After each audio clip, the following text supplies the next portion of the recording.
Good evening, everyone, and welcome to the Non-Strategic Planning Committee on the 19th of February. I'll start with item 1, apologies for absence and notifications for substitute members. Could I start by asking the Democratic Services Officer if there are any apologies for absence? Thank you, Chair. We have apologies from Councillor Breeze, Councillor Carley and Councillor McMurtry, and Councillors Bignell, Councillor Purser and Councillor Furman are in attendance as substitute members. Thank you, Chair. Thank you. Item 2, declarations of interest. Do any members of the committee have any declarations of interest in any of the items under consideration at this meeting? Yes, please, Chair. I've called in 28 Limefields Way, which is the second application, 2025-2739, and I intend to speak on it. Okay, so you were retired to the gallery. Okay, yes. Thank you. Okay, item 3, minutes. Do we confirm the minutes of the meeting of the committee held on the 5th of February 2026 as a correct record? Yes? Okay.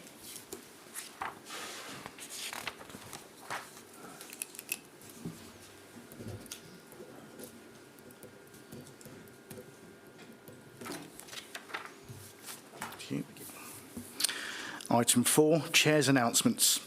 Members of the public are permitted to film, broadcast and report on the meeting subject to the efficient running of the meeting not being affected.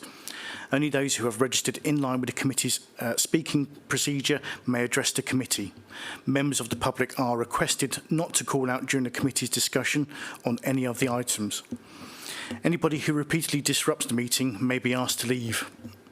All speakers will have 5 minutes in which to make their statement, except where Chair's discretion has been applied, and are asked to remain seated after they have addressed the committee to answer any questions the committee may have. This meeting is being webcast on the Council's corporate YouTube channel. Therefore, when speaking, please speak clearly and concisely into the microphone. There are no planned fire drills, so if the alarm does sound, evacuation instructions will be given by Democratic Services. Please ensure that any devices are switched off or onto silent mode. For the benefit of the public watching remotely, I will now introduce the top table, starting at my right. Thanks, Chairman. I'm Eamon McDowell. I'm the team leader from North for Development Management. I'm Councillor John East. I'm the chair of the committee. Richard Woods, Democratic Services Officer. Sian Webb, Principal Legal Officer, Highways and Planning. Okay, item 5, proposed pre-committee site visits. There are no proposed pre-committee site visits ahead of our next meeting on the 5th of March. We now move on to item 6, 31 Peverils Way, Northampton. I will now hand over to the case officer, Anjana Jayan, to begin the presentation. Thank you, Chair. So my application is at 31 Peverils Way, Northampton. The proposal is for a 2-storey side extension and a single-storey rear extension. Next slide, please. This is the location plan of the site at St. Travis property. Next slide. So this is the existing site layout and the proposed site layout. So in the existing site layout, you can see that there is a front car parking space and 2 car parking space at the back. So this proposal was initially called in by Councillor Bryan and later supported by Councillor Sally Keeble on parking issues, highway safety and potential use of the property as C4 or C2 use. So within the site layout, you can see that there is a front car parking space and 2 to the back, where there is a concrete padding for 1 and a garage space. So within the applicant has proposed for 1 car parking space that's existing to the front, they have been retained, and 2 has been proposed where the garage will be demolished. And however, there will be loss of the driveway to the side of the application due to the proposed 2-storey side extension. But however, due to the proposal, the minimum required amount of car parking is 3, and which is existing within the site, 1 to the front and 2 to the back, similar to the existing situation. Next slide, please. So this particular slide shows the existing floor plan and the proposed floor plan, where the internal layout has been altered, where there is an office space, bedroom 1, and the single-storey rear extensions accommodate the lounge and kitchen.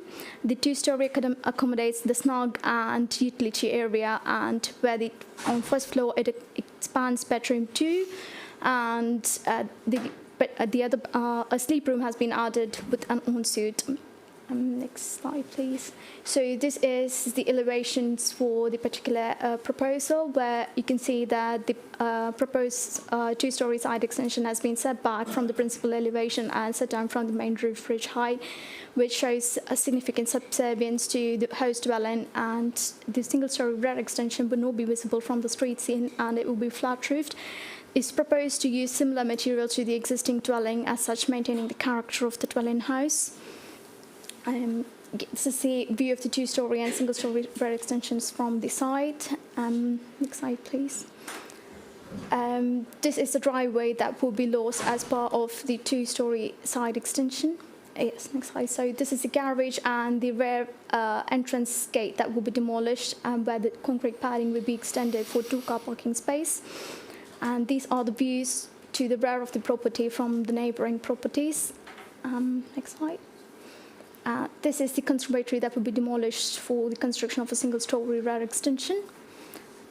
And as such, as conclusion, the applicant has confirmed that there is no intentions for change of use of the property to C4 or C2 use.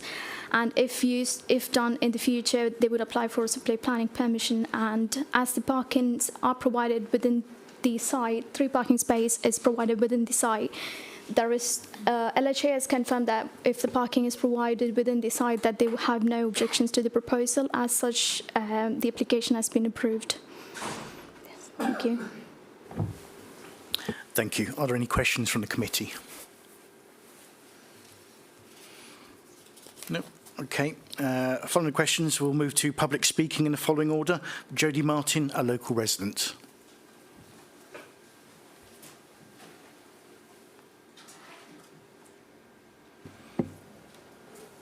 Hi. I must draw the committee's attention to the discrepancy that reveals the true intent of this proposal. While this is applied for as a householder extension, the original site plans submitted by the applicant explicitly label a concrete pad at the rear as staff parking. Following objections, the applicant submitted revised plans. Crucially, the physical layout has not changed, but the text has been sanitised. The words staff parking were redacted, yet the parking infrastructure for them remains. Furthermore, the ground floor layout includes a large office and a specific room labelled as a sleep room. Families do not typically designate ground floor bedrooms as sleep rooms. This is industry standard terminology for an overnight care staff accommodation. The removal of the word staff does not change the reality of the building. This is a Trojan horse application designed to secure the infrastructure for a commercial care facility or a large HMO under the guise of a family extension, thereby bypassing the scrutiny required for a change of use. Mr Lolani owns a care company, Silver Birch Care, as seen on Company House, and has put in multiple previous changes of use of applications for properties across the UK. Regardless of the label, the property use requires significant parking. The applicant proposes the rear service road to facilitate this. The rear access is unadopted, unlit and unmaintained dirt track. It is structurally incapable of supporting the daily shift patterns and commercial traffic associated with staff parking identified in the original plans.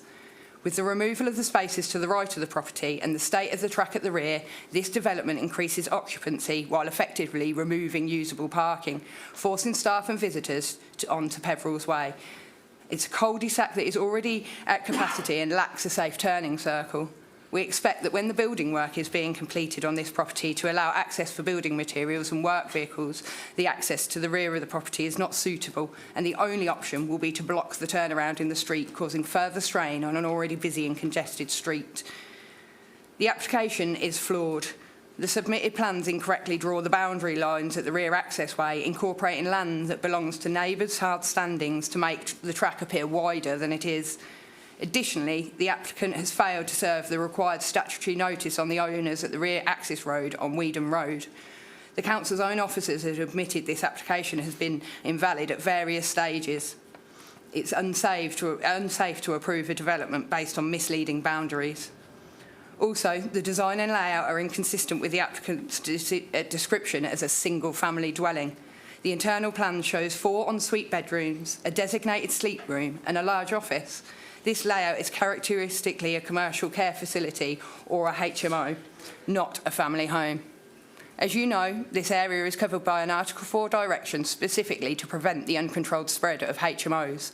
By applying for a householder extension while creating the physical infrastructure for a business or HMO, this application attempts to circumvene the scrutiny required for the change of use application. The committee must look at the reality of the floor plan, which facilitates an over-intensification of the use and will harm the residential amenity of the neighbours throughout increased noise and disturbance. Lastly, the scale of the extension is excessive. While the applicant cites previous extensions in the area, those largely single-storey, this proposal includes a substantial two-storey side extension that is imposing and out of character with the established street scene. It represents an overdevelopment of the plot that negatively impacts the visual amenity of the area. To conclude, this application relies on sanitised plans that hide the explicable stated staff requirements. It proposes a commercial intensity of use in a residential cul-de-sac, accessed via an unsafe dirt track. It is contrary to the local plan regarding residential amenity and highway safety. Thank you. Are there any questions from the committee? No. Thank you very much. Thank you. Now, at the Chair's discretion, I will call on Sally Keeble, who's the local ward member. Thank you very much. Thank you. I completely agree with my constituents' comments and completely agree with her, having seen the various iterations of this proposal over time. I completely understand and sympathise and agree with her concerns about the ultimate intentions or the ultimate uses to which this property might be put. However, I would argue that even with assurances that isn't the intention behind the current proposals, that the current proposals are unacceptable for this site. If you look at the number of bedrooms and the number of bathrooms associated with them, that does not argue for an ordinary family home. If it is to be used by a single family, then it's likely to be used by a number of adults, and that would generate more car parking, more cars and more traffic flows than is suggested in the planning application. The parking in the road, that road is already extremely narrow, extremely congested. It's a cul-de-sac with no turning area. Once vehicles get down it, it's virtually impossible to turn round and get back out of it again. I don't see how you can argue that the unadopted road at the rear can be properly regarded as an access road. Unadopted roads, particularly the ones around there, are variable in their maintenance. They're often congested.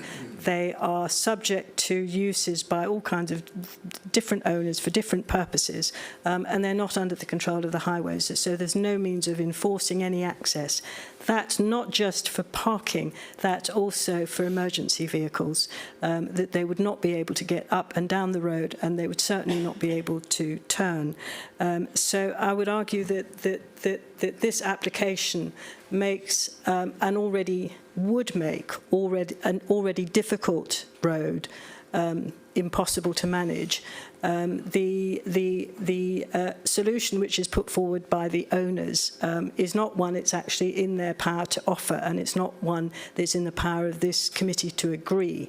And I would certainly expect that whether or not the property is used as a single home or an HMO or a care home, that it will generate a lot more traffic and more vehicles than is currently put forward in the plan, and that site is capable of accommodating. Okay, thank you. Can you remain seated for a moment? Sally? Sorry. Are there any questions for Councillor Keeble? No. Thank you very much, Sally. Thank you. Okay. Are there any points at this stage that the officers wish to come back on? No, thank you. Okay. We'll now move to the committee to debate the application. Who would like to go first?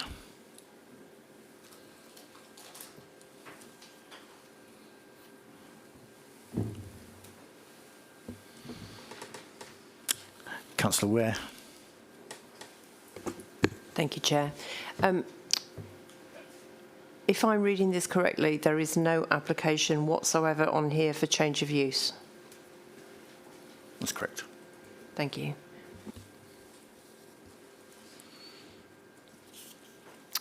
Councillor Beryl. In my opinion, it does look like a overdevelopment of the site. Regardless of the application, obviously we're basing it upon what's presented here this evening, and in my opinion, it does look overdeveloped. 5 bedrooms, that could potentially be 5 people, maybe 7 more vehicles up and down the street, and that's my opinion. Over to you, committee. Thank you.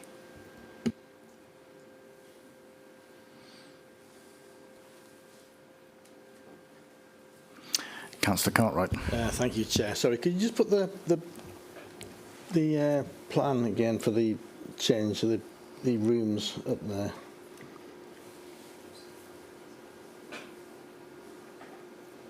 So is that three bed now? 3 at the moment into 5. Yeah, according to the plans through you, Chairman, it's a 3-bedroom property, with a flat roof to the rear, conservatory. I don't suppose anybody knows how many children there are in the house? Again, through you, Chairman, the application is an application for an extension to domestic property. The whys, wherefores, and what might happen in the future is not what's before the council at the moment.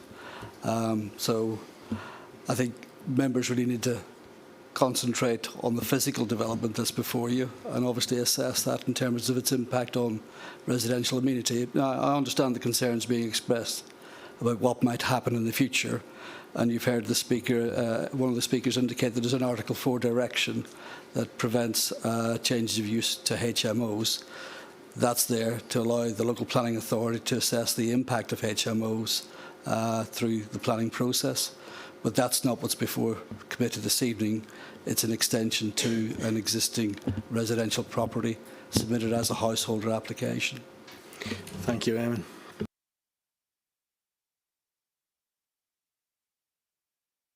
Councillor Purser. Chair, can I just clarify in my own mind that we're not in a position to bind a future planning committee by putting a condition in, are we? Again, through you, Chairman, the fact that an Article 4 direction has been imposed effectively removes permitted development rights on all properties within the Article 4 area from changing from residential to HMO. So there wouldn't be any need for such a condition.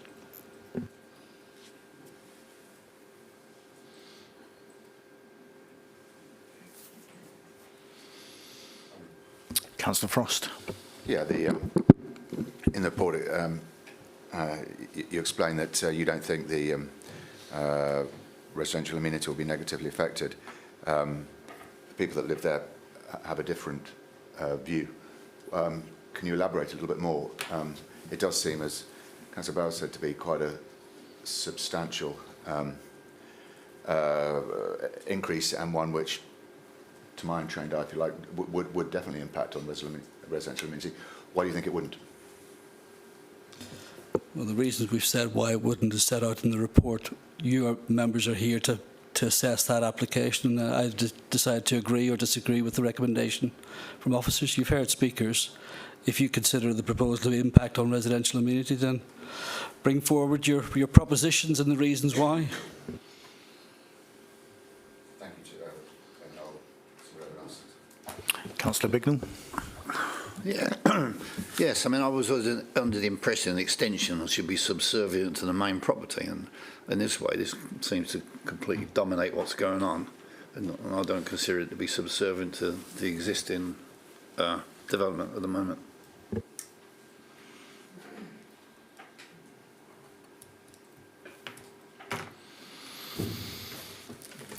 Do we have any further, Councillor Ware?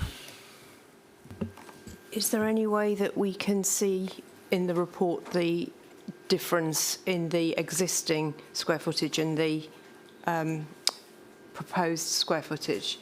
I can't.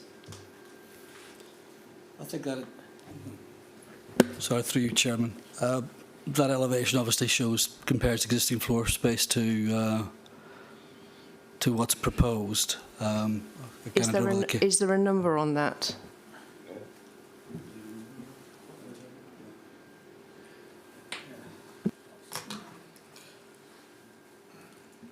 Again, through you, Chairman, obviously you can see the lounge extension extends quite a way into the garden, but allows has regard to the residential property next door in terms of the angle of obliqueness that's required by our standards. So, I mean, this is basically the new extension outlined boldly. Again, it's for you members to decide. You've heard one of the members suggest that it's not subservient to the existing dwelling. That's a view that you can, if you wish to pursue or investigate or explore or debate, matter for yourselves. Councillor Cartwright. Thank you, Chair. I take it these are cunningly disguised centimetre readings, are they? Is that 9998 to 63? That looks more than 3 metre extension from permitted development, so I'm thinking that looks much larger than a permitted development will be allowed, so it looks like they're asking for planning permission to really extend that, and I think that's definitely overdevelopment by the look of it, unless somebody's got a better measurer than me. My eyesight it's not that brilliant. I think the case officer may be able to indicate what the dimensions are. So the two-story side extension extends to the side by 2 meters and to the rear by approximately 8 meters. So, yes, these are the measurements of the extensions. Again, the fact that it's beyond permitted development rights, that means it needs planning permission. That's why we're here. So it doesn't mean it's unacceptable simply because it exceeds PD rights. What it means is you've got to assess it. And again, if members are concerned that this is somehow not subservient to the existing dwelling, that's something you can explore, but you'll need to articulate that in ways that you feel that then can be, that members can vote on. But to go down the route of what might happen in the future is not a route that you can explore. No, thank you for that clarification. That is quite correct. But this, so above and beyond what would be accepted as permitted development, this application does seem to be rather large, and I think that's a lot more building and space than would generally be required by all the other houses in that house or in that street or that size to suddenly sort of want to virtually double the size of a property. Does seem a little excessive. Councillor Bignell. Yeah, question for Eamon. I don't know the NBC local plan or whatever it was. I know in SNC we had a rule that was the extension couldn't be more than a percentage of the original dwelling. Does such a rule apply to the local plan that covers this area? So I'm not au fait with that one, Eamon. Again, no, you don't have policies that set out specific percentages by which properties can be extended or not. You have amenity policies, and the report obviously quotes Q2, which deals with amenity and layout and design. As I say, it's about whether or not you as members consider the proposal to be acceptable in terms of the impact on neighbouring residential amenity. We as officers have assessed it, and yes, it is a big extension, but in the context of its surroundings, we judge it to be acceptable. You're entitled to come to a different view, and you've indicated, and there are concerns about how large this extension is. If you can articulate that, that's one for yourselves to. Whether or not that then can succeed at appeal is another matter, but we're not here to press you into accepting our recommendation, but in coming to an alternative decision, it'll be for you as members to articulate the reasons why you feel the proposal impacts adversely on neighbouring residential properties. Councillor Ware. Eamon, again, another question about meterage. Building on Councillor Bignell's question, is there a formula for saying this development is excessive for this footprint? Is it shouldn't exceed 10%, 20%, or is there no such figure? It is more of a subjective view about whether it's bigger or not. Yeah, again, it's the nature of planning, is that there's not going to be a formula that says that you stay this side, it's going to be unacceptable, if you stay that side, it's going to be acceptable. It's a case of judgment. All development has impacts. It's our job to assess whether or not that impact is acceptable. In this particular case, the large extension, the lounge extension, has been designed and sited in a way that maximises the distance between the adjoining property and reducing its impact on the neighbouring window. The two-storey side extension, I would suggest a 2 metre wide extension isn't excessive, and it's set back, again, in accordance with the guidance we tend to advise for those types of extensions. But cumulatively, as I say, you as members may feel that there are issues that tip the balance the other way, but that's really for you to articulate. I mean, I would suggest that this is quite a big garden. The neighbouring gardens are all quite big gardens, so in that sense, there's a lot of space around these properties. But yeah, I take the point. You're entitled to come to a view, but you need to be able to articulate why you feel that it's not subservient to the original dwelling, and why that then impacts on the amenity of neighbouring properties, or whether or not, simply in design terms, you're not comfortable with it.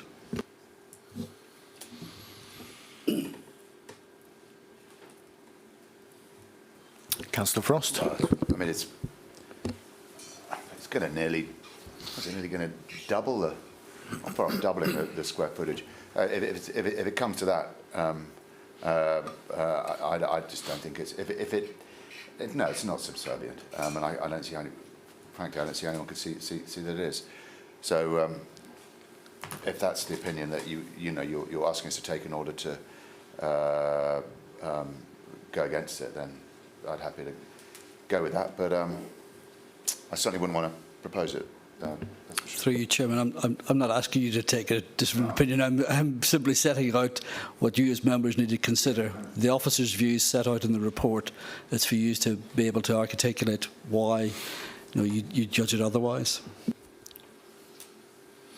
Does anyone wish to make a proposal at this stage? Councillor Beryl. Thank you, Chair. I'd like to go against the officer's recommendation for approval and subject this to refusing the application based on overdevelopment and Councillor Frost's comment on impact to the community. Yeah. Do you want to second it first? Summarise the issues. Okay. Yeah, sure. Thank you, Chair.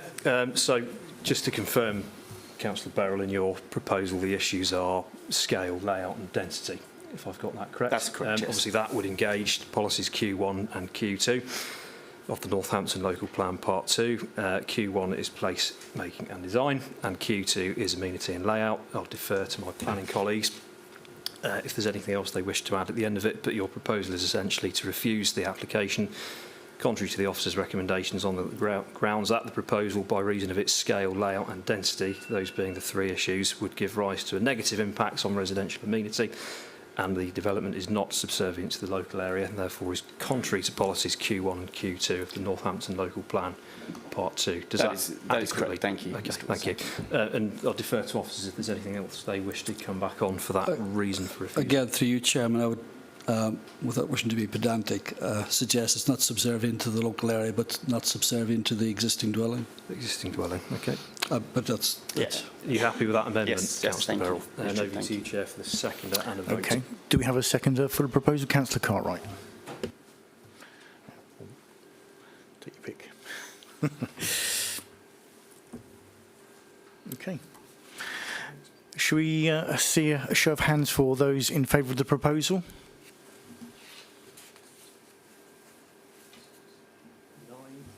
Those against? And any abstentions? No. Okay.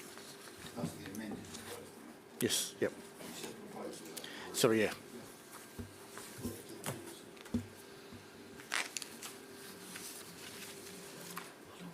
It's carried and the application. Okay, that's carried and the application has been refused.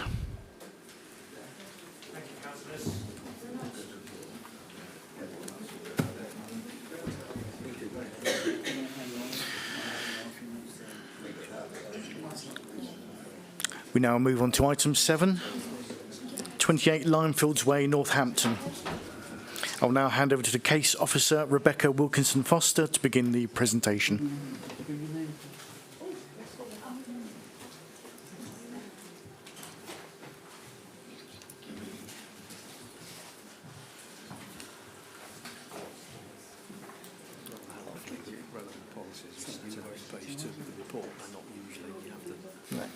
I think that's the new format now, isn't it?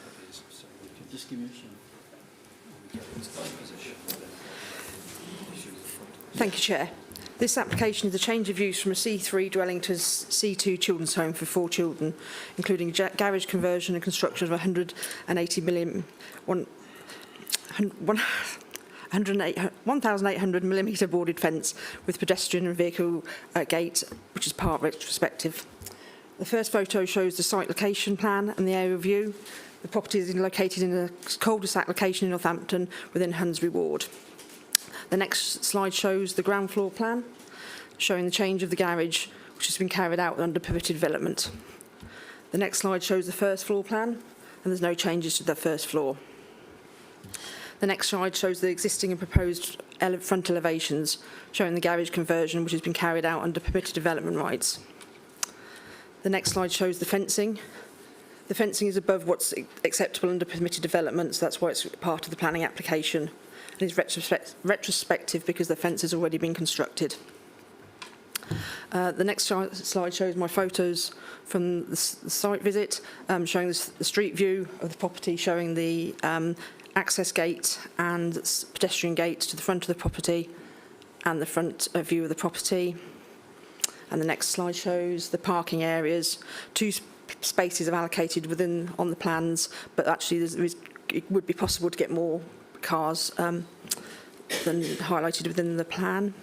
And the last slide shows some neighbour photos showing the parking concerns from local residents of the site parking not being used within the gated area.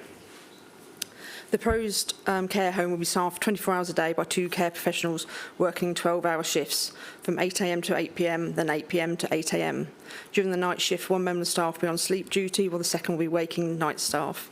A staff rota will be implemented to ensure minimal traffic and that staff handovers occur with only 1 team change at a time.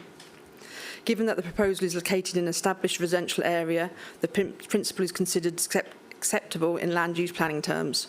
The proposal would be similar to what could be undertaken without needing planning permission, and this factor bears weight in the decision-making due to the fallback position open to the applicant.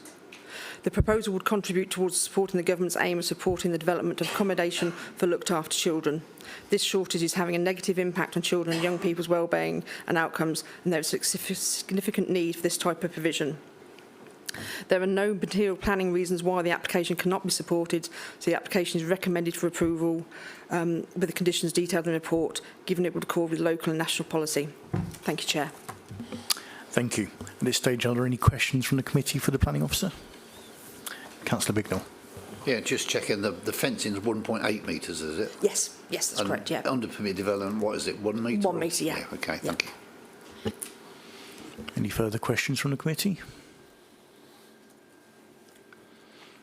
No. Okay, we'll now move to public speaking in the following order. Sydney Reid, a local resident.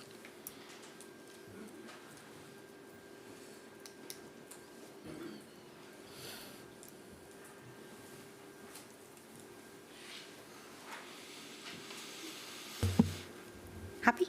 Yep. Apologies, I'm going to read because this is rather daunting. As per the submitted plans, the parking proposal would be inadequate for the running of the business. I know you state that it does show that there is more parking. However, as read online, you have to do this as per the application that's put in, and this proposes 2 parking spaces. I would imagine there would be a handover process, and therefore you would need a minimum of 4 parking spaces realistically in order to not impact other residents of Limefields Way. The new ridiculous non-in-keeping gates have already proven their stupidity, as the owners themselves have visited and have been in the house, and they haven't even bothered to open the gates in order to park, and therefore have parked inconsiderately on the street. This was predicted to happen as soon as they were erected, and it wasn't the first time that we've seen it either. This change of use will fundamentally alter the character of our neighbourhood, changing it from a C3 to a C2, whether that's a children's care home or any other form of institutional accommodation. It would increase footfall, parking demand and general activity levels beyond a single family residence. This is particularly problematic in a quiet residential street like ours, especially as it's located right at the dead end of a street, showing this location to just be inappropriate.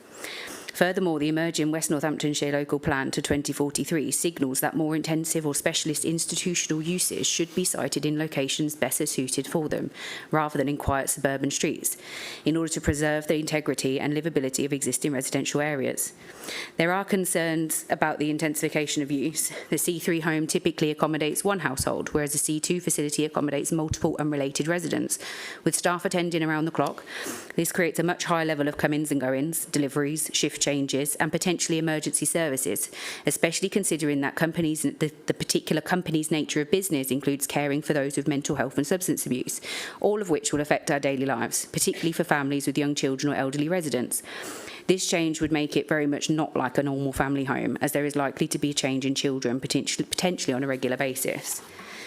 We believe this application sets a dangerous precedent. If approved, it could pave the way for further conversions, slowly eroding the fabric of our residential community. The planning system exists to protect sustainable, balanced neighbourhoods. Approving this change would tip that balance in the wrong direction. Additionally, the application lacks clarity in several key areas, including how the facility will be managed, Ofsted rating, safeguarding arrangements, and whether proper infrastructure is in place to support this use. Without this detail, how can you be confident that the impacts have actually fully been assessed? Surely this point, albeit not material, is incredibly important in the decision-making, considering the nature of the change. As a corporate parent, it states that children and young people are to be safe and for there to be stability in their family lives. Based on the limited information available on the company requesting this change, the location of this property would potentially put many other children at risk in the Limefields Way area. Is that a risk you're willing to take as a corporate parent? To be clear, our community isn't opposing care, we're just opposing an inappropriate use in an inappropriate location. There are more suitable sites for this kind of facility, sites that are purpose-built, better resourced, and don't sit in the middle of a quiet residential area. We respectfully urge you refuse this application and protect the integrity of our neighbourhood. You did mention, Rebecca, that there's a need for this kind of facility, and 2 streets down, one was recently approved. So why does it need to be continuously approved in our area if there's already ones being accepted? I would urge you just to consider this one for refusal. Thank you. Are there any questions from the committee for the speaker? No, thank you very much. And I'll call on Richard Perry, a local resident.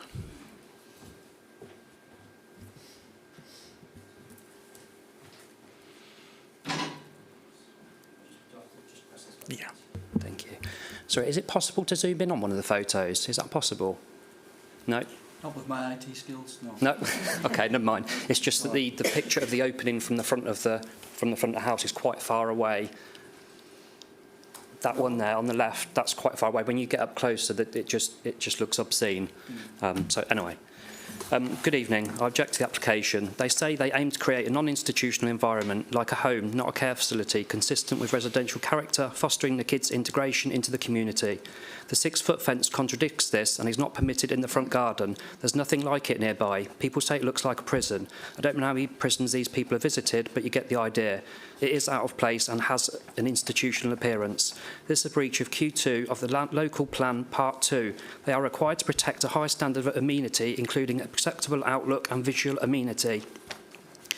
A site plan is a legal document, but the scale drawing is incorrect. It suggests that the fence is much further away from the path than it is, as well as another new 6-foot fence, which is actually in one of the photos, that is not on the plan, only 6 inches from the pathway, and no planning permission requested. Also, the boundary lines are incorrect. Can an incorrect legal document should not be accepted for planning. The fence is visible from 60 metres away. What is the purpose of this fence? A neighbour had planning permission refused for a far less intrusive fence because it wasn't in keeping and didn't meet requirements of original planning permission of the estate granted in 1984. So approving this eyesore would represent an inconsistent and unfair application of planning policy. Other missing and incorrect info. On the application form, staff numbers info has been left blank. Does this mean they can add staff if needed? More traffic? Hours of business is marked not relevant, where it will be operational 24 hours a day. No building regs for the garage conversion, windows or removal of internal brick walls and more. Is it even safe? Non-permeable driveway is 40 times the lawful permitted size allowed without planning permission and still no planning permission requested. It has puddles every time it rains, showing it is not permeable.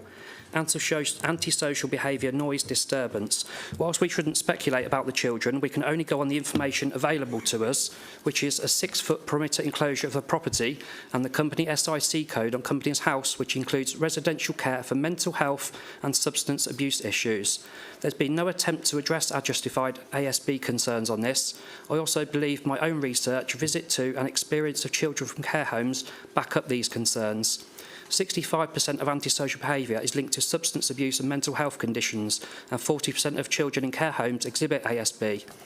ASB causes 1 in 10 people to move home, 1 in 4 feel unsafe where they live, and it affects the mental health of up to 86% of ASB victims. It certainly has for me and my neighbours. To be clear, I'm not assuming that these kids have issues. TANAC have told us this with their SIC code. Whilst the crime team said they have no objections, this was on conditions that certain criteria was met. This criteria has not been met, and so their acceptance should not stand. Their acceptance was based on that it was provided by a company with a proven track record of delivering satisfactory facilities of this nature. TANAC have acknowledged that this is their first care home and are not yet Ofsted registered, so whilst they may have experience with children, it is not in a care home environment. Why jump straight into a house for 4 children with mental health and substance abuse issues for a first home? Start with 1 or 2 children with less serious issues. Another condition was that it won't give rise to antisocial behaviour. The reply to that was, there will only be 4 children and 2 carers to look after them. I'm sorry, but 4 children with mental health and substance abuse issues, how can they guarantee this won't cause any antisocial behaviour other than just saying it won't? I visited a care home with 3 carers and 1 child, and it was a nightmare for the neighbours, with reports of fighting in the street, shouting, windows being smashed in the house, cars vandalised, smoking drugs from open windows, noise, antisocial behaviour, crime, constant parking issues. The parking is a joke. I have no words. You can see from the photo what it has been like and will continue to happen. I have records of 5 similar proposals that were all refused, and this one should be refused on similar grounds. Refusal reasons were: officers consider the scale of proposal to have a detrimental impact on the existing character of the small, quiet residential cul-de-sac. The scale of the proposal is better suited to a busier and more sustainable location. This was on a larger house in Limefields Way for only 3 children, not 4, and with ample parking. Another rejection reason: the benefits arising from the development aren't sufficient to outweigh the identified harm to residential amenity and character. This was mentioned on 4 of the 5 refusals. One was given a retrospective 6-month probation period and refused because of the detrimental effects on neighbours, based on neighbours and case officers' observations over the 6-month parking. Timings and number of staff shift changeovers, which will be frequent and result in disruption. How are these any different to this application? To summarise, with the fence, completely paved front garden, and they want to call it Limefields House, it does have the appearance of a facility rather than a home, breaching of visual residential amenity rules. The scale is too big. 4 children, potentially with substance abuse or mental health issues, especially as a first venture. Do they have 1 child with substance abuse issues? Can you conclude your statements, please? And the other 3 not, or all 4 with substance abuse, because whichever of those happens, it's not a good combination. This should be rejected on the same grounds that other applications have been. Thank you. Thank you very much. Are there any questions from the committee at this stage? Councillor Frost. Thank you. Well articulated. You mentioned that you spotted 5 that have been refused. Mm-hmm. Over what time period, and in that time period, how many were approved? Because I've done some research of mine, and the vast majority tend to be approved, and as far as I can tell, the ones that are refused then succeed on appeal. You can just Yeah, I think three of the 5 were refused last year, and the other 2 were in 2022. And did you see how many were approved over that same period? Okay. No. But this is quite different to a lot of the others get approved with the nature of business. With that's a concern because that's not visitable to a lot of people that will look into this unless they look deeper into it. Thank you. Okay. Any further questions from the committee? No. Thank you very much. Thank you. Do I press this button again? You can leave it on for Ron. Okay. Okay, now call on Councillor Ron Furman, who's the local ward member.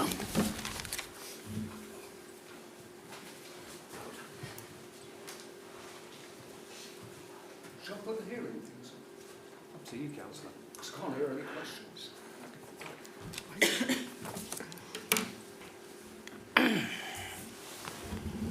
Right. Thank you, Chair, Committee. We all understand our responsibilities as corporate parents, and residents equally recognise the importance of supporting young children. That isn't what is in question today.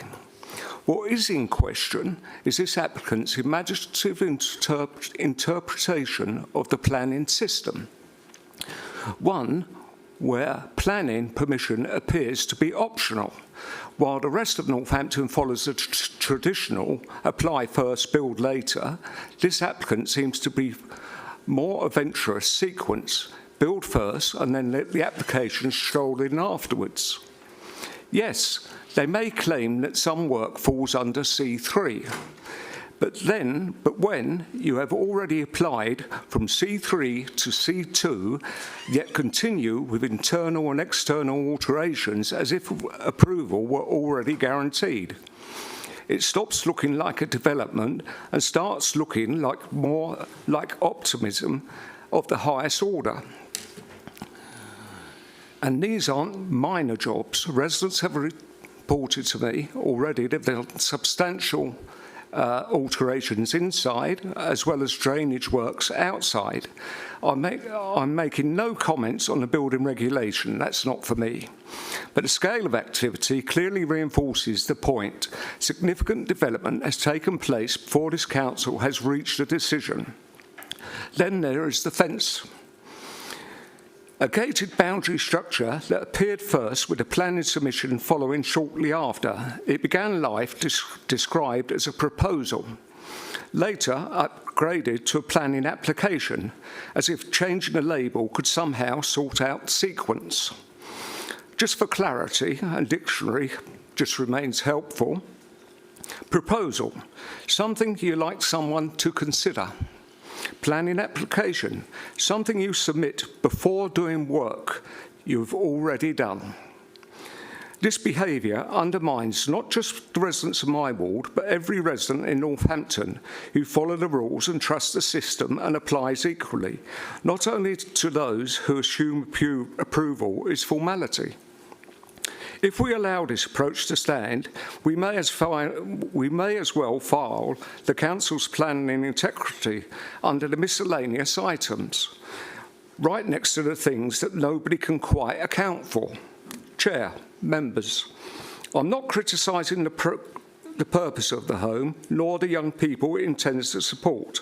I'm criticising the method and the assumption and the confidence that the Council will simply tidy everything up afterwards. Thank you. Are there any questions from the committee? No, thank you very much. Are you reading that out? It's for a different item. Oh, is it? Okay. Very end. Okay. At this point, are there any questions from the officers wish to come back on? No, thank you, Chair. Okay. At which point now we move to the committee to debate this application. Councillor Bignell. Yes, thank you, Chair. I mean, just to begin with, the fence is absolutely hideous, and why we should ever have on a new housing estate, have a fence like that is beyond me. I mean, most new build estates have a covenant on the houses and don't let you have a caravan in front of it, a fence or anything, and that's just ridiculous why that was ever built or even allowed to stay there. So I'll leave that at the moment. Okay, Councillor Cartwright. Thank you, Chair. I know nobody else has asked for it, but normally on here, there's when you do work, there are building regs to change from a garage to accommodation, and they're normally on here, and I can't see anything on here about it. Do you have those? Through you, Chair. Sorry. Yep. Councillor Cartwright, building regulations are not a planning function. Thank you. Apologies. Thank you. It's okay. Councillor Beryl. Thank you, Chair. I digress slightly. I had a planning application for my own property, and the council made me lower the boundary wall and make the vision splay wider. So I had to physically remove mine and make my vision splay wider. So I'd like to, it's like an open question, if you like. I'd like to know how that is acceptable. Obviously, this is almost a twofold application. It's a retrospective on the gate, on the fence, on the boundary, and obviously the internal use. But whilst we're on the gate conversation, I thought that was quite relevant. Okay. So if the officer can come back on that, please. Again, as members are well aware, the planning system is a permissive system, and you've been to training sessions where you're advised you're going to come across applications that are retrospective. There's no sanction under planning legislation. That said, anyone who undertakes work, they do so at their own risk. An application has been submitted in this case to regularise the work undertaken and to seek permission for the use of the building as a care home. Now, I'm not clear that the actual use has been undertaken, but clearly the physical work has taken place. Members are entitled to come to a view on that, and that process will then presumably be allowed to run its course. If members are concerned about the visual impact of that fence, etc., then say you're entitled to debate that as part of this particular process. So that's where we are. Again, I don't know the circumstances of your particular case, and that's not before committee. Committee have to consider what's before them this evening and look at that and judge it on its own merits. I understand that. Thank you, Eamon. Councillor Ware. Question for the officers. With regard to the fence, Eamon, could you just flip back to the picture that you had up a second ago where it was that one? That one? Yeah. Okay, thank you for that. I wonder whether we should be considering the local plan part 2 around section 5.1.1. Good design is fundamental to the creation of high quality places in which to work and live. Good design is indivisible from good planning. It is subjective. Some people may find that beautiful, but we've already heard from some committee members tonight that there is a different view and it's not particularly beautiful. What does the committee think about this being contra to placemaking and high quality design principles?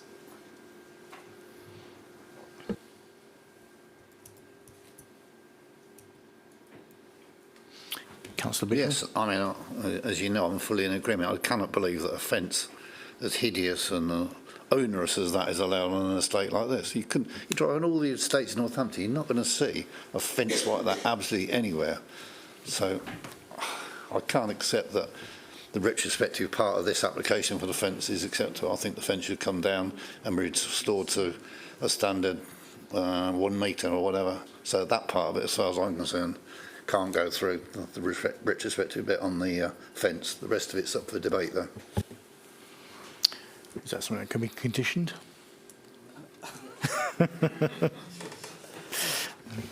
Again, it's for you members to know. The officer's report sets out the recommendation and the conditions attached to it. We've judged it on balance to be acceptable.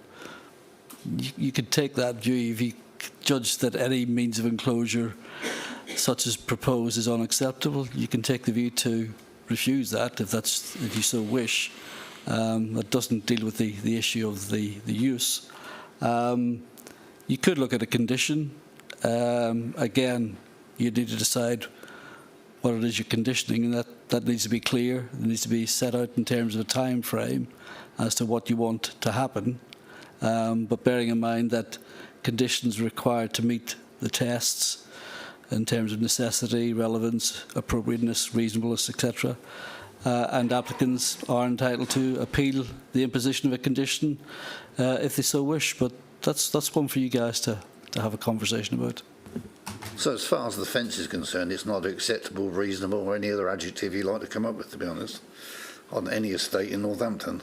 I mean, you have a fence like on your back garden. You don't have a fence in the front garden. And we're not an enclosure society where we're just fencing ourselves away, and for good reasons, because the street scene is just destroyed by such a construction. There's absolutely no argument for that fence to be there, in my opinion. As you said, the debate about the use of the house, that's a whole different matter, and I'll wait for our colleagues to join in on that one. Councillor Cartwright. Yeah, that's quite right, Chair. The fence is clearly not acceptable, but that's the side issue to the main function of why we're here for this change of use of the property.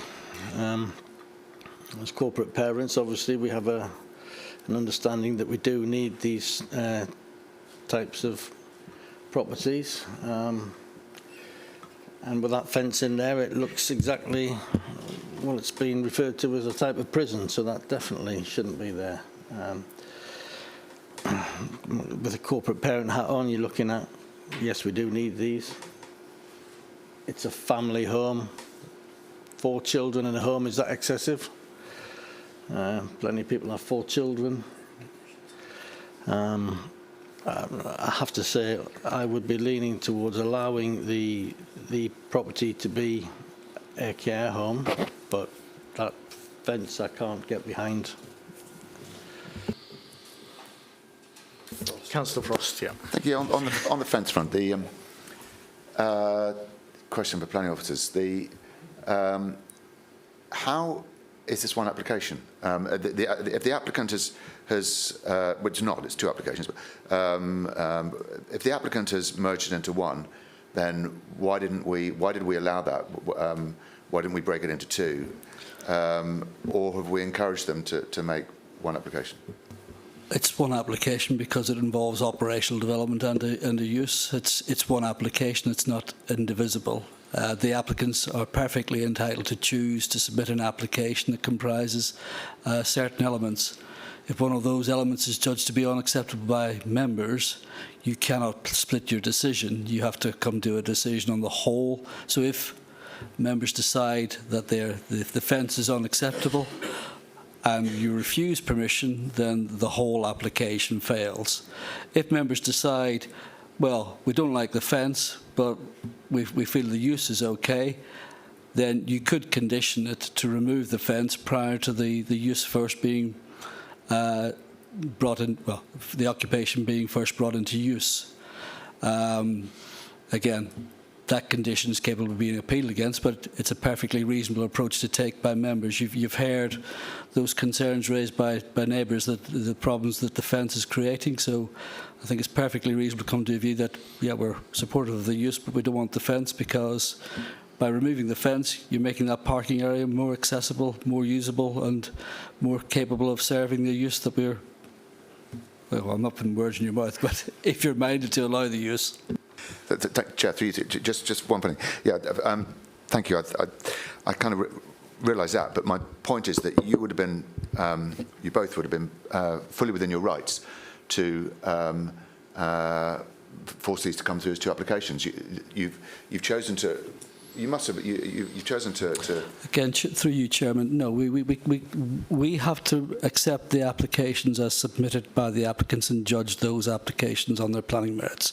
There's no There's no suggestion here that officers have invited the application in the way it's being presented to members. It's the applicant's choice. They've submitted that. You now must determine the application. Councillor Bignell. Yes, I thought the idea of these children's home was to blend into the surrounding areas. A bit like affordable housing, a 10-year blind. I don't believe a 1.8 metre fence makes it 10-year blind. It certainly does not And anyway, so I would go for refuse it on the basis of the fence, and if the rest of it falls, well, so be it. It's a joint application. I can't agree. I can't agree to the fence, so I should be voting against it on a fence basis alone. Councillor Rainbird. So obviously I know we've talked about the fence quite a lot. I'd like to get people's opinion. I agree with the fence, by the way. I believe that if we do let this through, I believe we should put a condition in to reduce the height of the fence down to 1 metre within permissible development. I can't see why we can't refuse, why we would refuse this application. I think it's been thought out. There's enough parking. The highways don't have any notes. They say it's going to have little to no impact. So I'd like to hear people's thoughts on the actual change of use. Councillor Ware. May I remind my members that we did debate quite in detail the belonging charter, which recommends that it takes a whole village to raise a child, and if we have homes that are homes where people can address issues, work with things, and experience love in a good environment, then why would we not do that? I think the fence issue is a big thing for me. I don't think it fits with that concept of the belonging charter, which is put it, as Councillor Bignell said, put it into an environment that feels encouraging and warm, not something that feels like you're fencing in livestock, which I would not agree with. So if we do decide that change of use is an appropriate thing, then I would suggest we make sure that there is, as Councillor Rainbird said, a condition to alter the fence, remove the fence. Councillor Frost. Thank you, Chair. Yeah, I'm with the last two speakers, and I'd be very nervous about just refusing it outright, perhaps despite what I said earlier, because, not least because I've noticed that, unless I'm very much mistaken, in October last year we lost an appeal for a children's home in the Western Fable and Abington Burr ward, and in the next month, in November, we lost a similar appeal in the Hunsbury ward. So if we can find a way, committee, of fixing this fence problem, then that might allow us to try to mitigate the problems from the community, whilst protecting the council from losing an appeal. Councillor Rainbird. With that being said then, I'll move to proposal that we go with officer's recommendation, approve the change of use, but add a condition to reduce the height of the fence down to 1 metre to within permitted development rights. I believe that's perfectly reasonable. Do we have a seconder for this proposal? Sorry, just for clarification, that's reduced to 1 metre or removed completely prior to occupation. Is that what you were saying? No, so they've still got permitted development rights. So if we just get rid of outright the fence, they can still build a 1 metre fence without our permission. Yeah, so just reduce it down to 1 metre. 1 metre or removal prior to 1 metre occupation. Yeah. Was that, sorry. Yeah. Sorry, Councillor Rainbird, did you want to say that again for your proposal to include the gate as well? So the proposal would be to go with officer's recommendation, approve the change of use, and add a condition into either completely remove the fence or just allow them to have the permitted development rights to have it for 1 metre. Does that include the gate as well? Yeah, fence and gate. Yeah, fence and gate, yeah. Okay. Yeah. Before the change of use, before, yeah. Okay. Do you wish to summarise? Yes, Chair. Thank you. We need a seconder first. Do we have a seconder? Sorry. Councillor Tarburn, thank you. Okay, so to summarise the proposal from Councillor Rainbird and as seconded by Councillor Tarbin, that the application be approved in accordance with the officer's recommendation, subject to the addition of a condition to restore the extant fence and gate in the front garden of the property to its 1 metre maximum under permitted development rights prior to the implementation of the change of use. Are you happy with that wording? Okay. Okay, can we see a show of hands for in favour of Councillor Rainbow's proposal?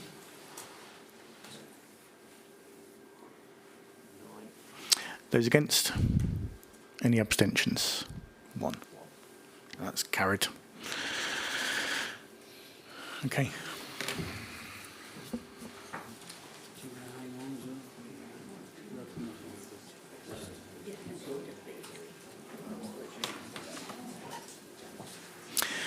We now move on to item 8, which is 63 Bougainvillea Drive, Northampton.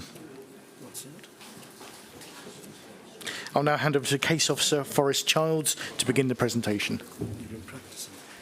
No, my mum grows them. Oh, really? Yeah.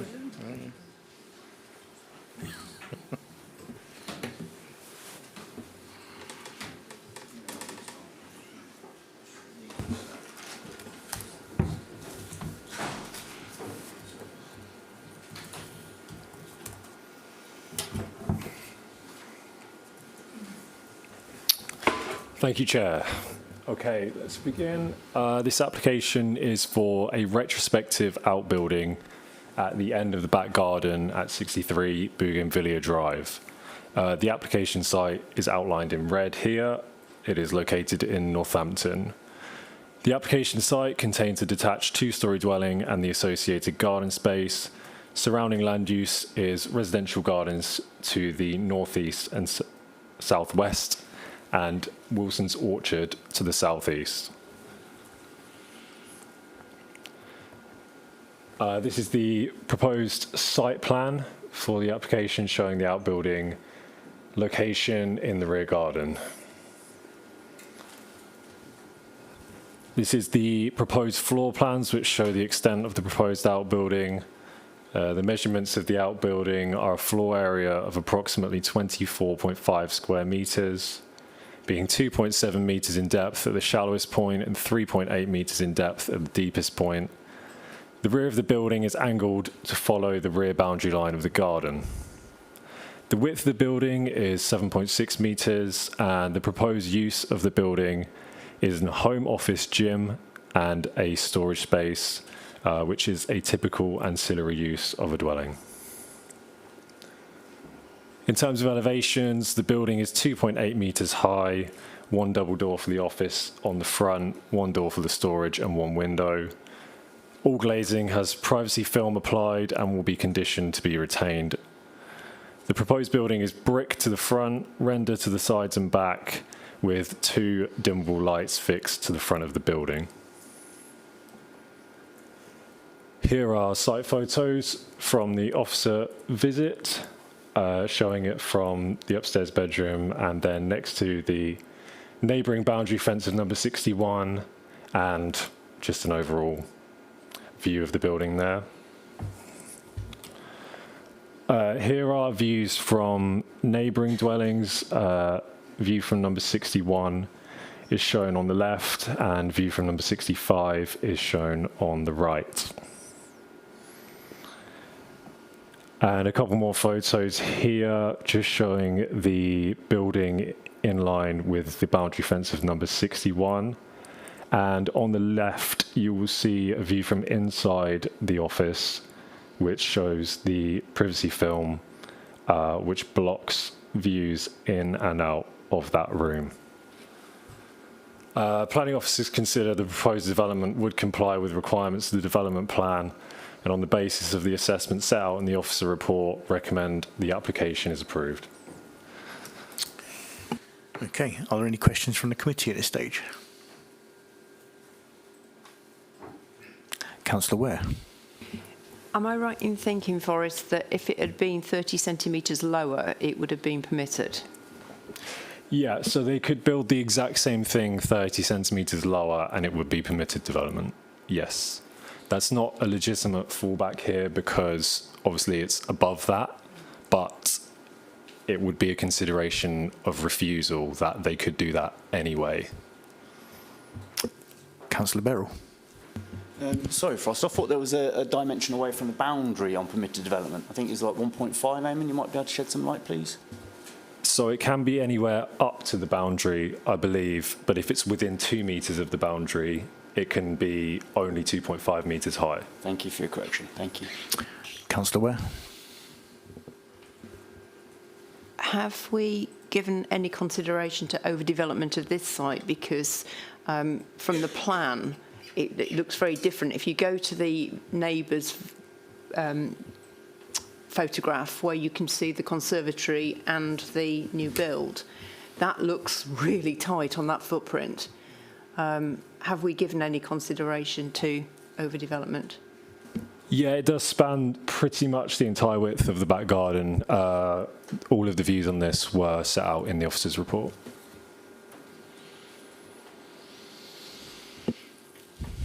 Councillor Beryl. Thank you. Is the actual use, the intended use, its application use? So is it actually being used as a gym, as described? Yes, officers have visited the site and there are photos available of that if necessary. But yeah, the inside is a home office and gym. Thank you. Any further questions from the committee? No. Okay. We now move to public speaking in the following order. Lauren Pavley, a local resident.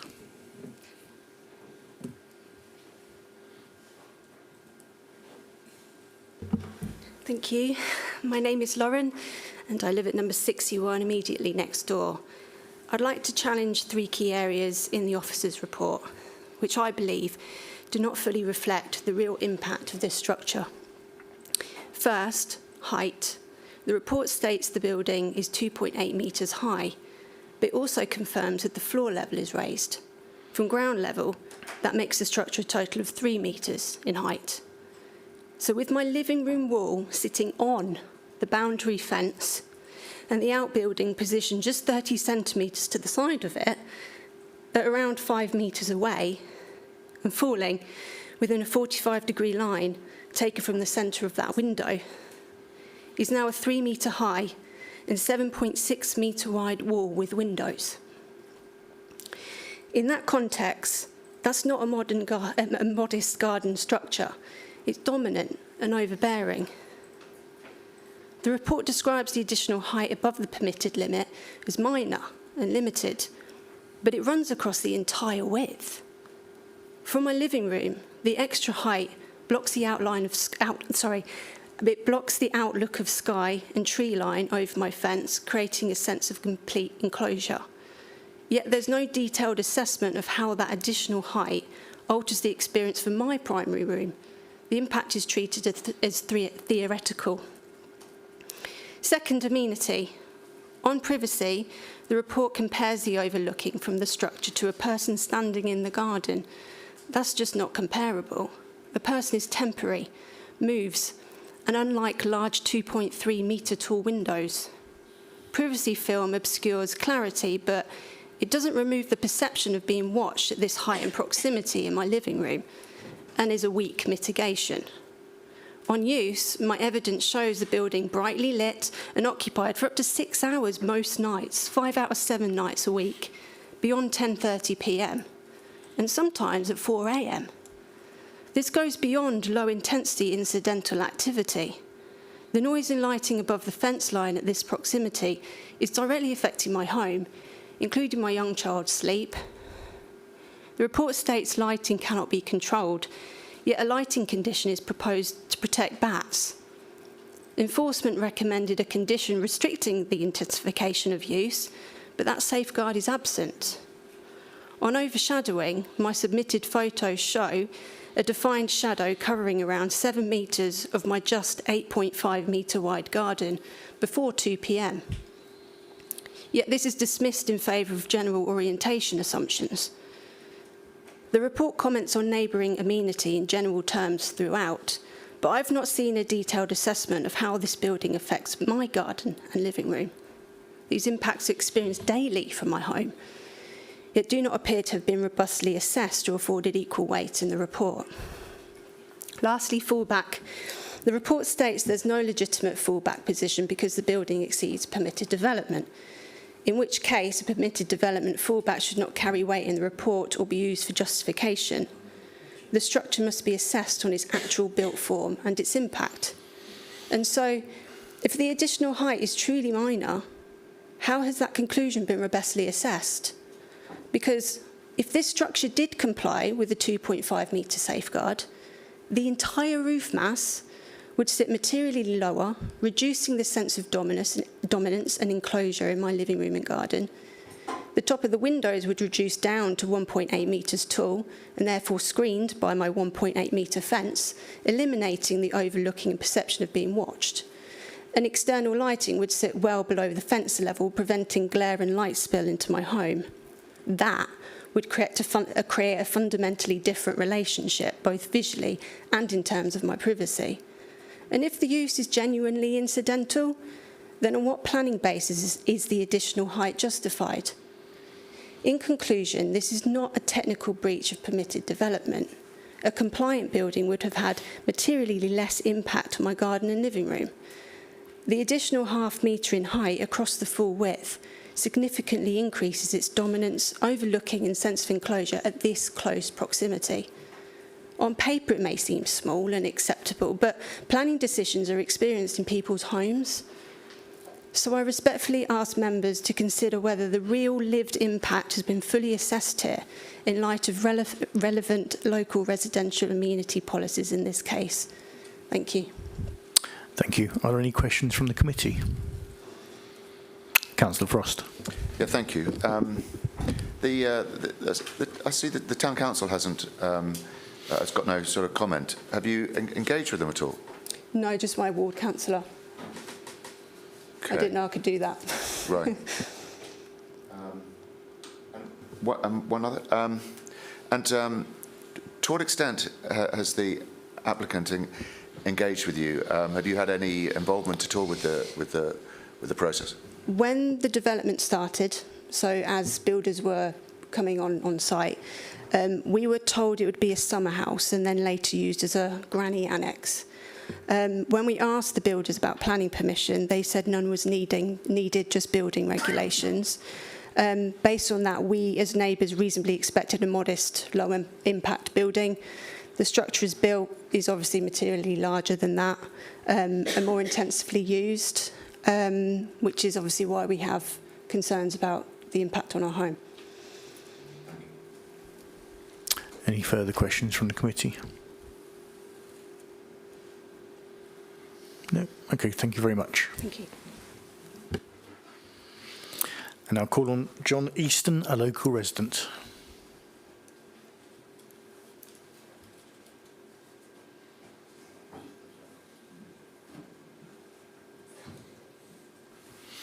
Chairman, members, thank you for allowing me to speak. My name is John. Oh, well, thank you. Sorry, buddy. Chairman, members, thank you for allowing me to speak. My name is John Easton. My wife, Leslie, and I are neighbours at number 65. There are a number of points in the Planning Committee's report that I would like to comment on. Firstly, point 2.2 states that the proposed outbuilding measures 2.8 metres in height from floor measure to ridge, but this has not accounted for the floor level being raised by 20 centimetres above the ground level, making the total height 3.3 metres as stated in point 7.16. The building measures about 24.5 square metres in total area, but the garden already has a conservatory built and attached to the main house, and this has not been accounted for in saying that 2/3 of the garden has been utilised for buildings. The figure is far closer to 50%. Whilst understanding that only 13.5% of the entire curtilage has been used, the issue is that the whole 13.5% is at the back and clearly breaks the 45% degree guidance from the centre of our main living room. This rule used to assess planning applications has clearly not even been considered in this case, and I have submitted photographs of this which you should have. Point 7.8. Whilst it is true that number 67 didn't have an extension of a similar height, that extension is over 3.5 metres from our boundary fence and actually attached to the main house. and does not obscure the view from our windows and does not breach the 45-degree guidance. Points 7.9 and 7.10 list the relevant provisions, including the fact that the building should not exceed 2.5 metres and be within 2 metres of the curtilage boundary. As pointed out in point 7.10, the building therefore fails to be permitted development and is actually 2.8 or even 3 metres in height.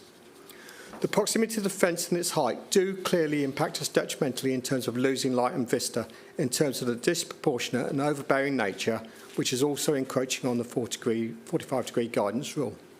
The proposed building is 3 metres, not 2.8 in height, and therefore substantially over the height of boundary fences of our number 65. The development is around 0.4 metres from the boundary of number 65, with a fence height of 1.65 metres, around 1.35 above the fence of number 65. The building therefore is too close to the boundary fence and overly visible from the rear gardens. Outbuildings can be built up to the boundary line under permitted development, providing they do not exceed 2.5 metres. This does therefore break these rules for not one but two reasons. It is too close and too high. The report also states in 7.13, although positioned close to the boundary, the extension limited height and single-storey flat roof, while apparent, would not appear unduly to dominate on neighbours' gardens. I have submitted photographs to counteract this point, which show clearly that they do. With its high proximity to the boundary fence, that statement is clearly not true. It is noted that the boundary with 65 is also adjoined by the rear conservatory host dwelling. The rear conservatory extends about 1.9 metres beyond the rear elevation of number 65. The outbuilding would introduce additional built form along this boundary, amounting to 65% of the boundary fence, being closely adjacent to buildings, all of which are within 40 centimetres of that height and of a similar height. Okay, this means that not just the new outbuilding that is creating a dominant effect. I have again submitted a photograph, which you can see on the board on the thing, which shows this.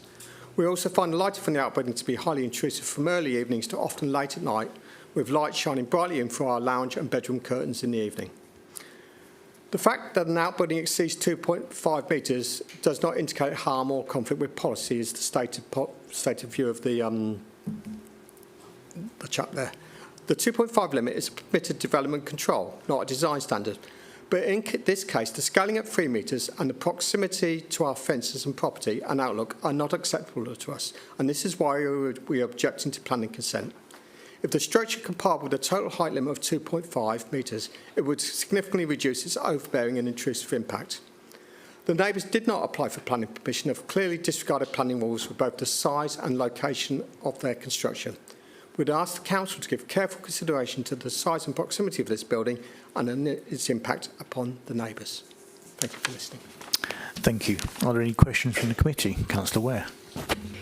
Did you have any photographs looking back towards the house? So we've seen from each of the neighbours' side, and we've seen a view of the new building. But do you have anything that shows the other way? The only way, if you took them from the other way, you'd be in Wilson Orchards, and it wouldn't be able to show, because they're in the middle with the building at the back. If you took it from us, you wouldn't be able to see. I can't see how it would help your views of how intrusive it is. I mean, you can see clearly that those trees behind the outbuilding there are enormous. They are big, tall trees, and basically the only thing we can see about those of now is just the tips of them. You know, it shows how big it is. Thank you, Chair. So, Forrest, did you take any pictures from the front of the building, looking at the rear elevation of the actual house? No, I didn't. The ones that I got were from inside the building, to assess the view from inside the building. I didn't get anything from... You mean from standing in front of the outbuilding, looking back towards the... No, I didn't. Any further questions? Councillor Beryl. Thank you, Chair. There seems to be a bit of a height issue as well. So both residents have mentioned yourself plus one other against what the officer's saying. So you can see that on the bottom there, the floor level's been raised, and the measurement they've taken, we believe, is from from where the brick starts, but that's actually above the floor level. The measurement should be, in my opinion, from the ground level. So is that, is that the case? It's 3 metres. Am I able to address this now? Through you, Chair. Yeah, so that might have been a misunderstanding from my report. I apologise for that. So the external height from floor to the ridge is 2.8. The 0.2 is the small layer of brick, darker brick at the bottom.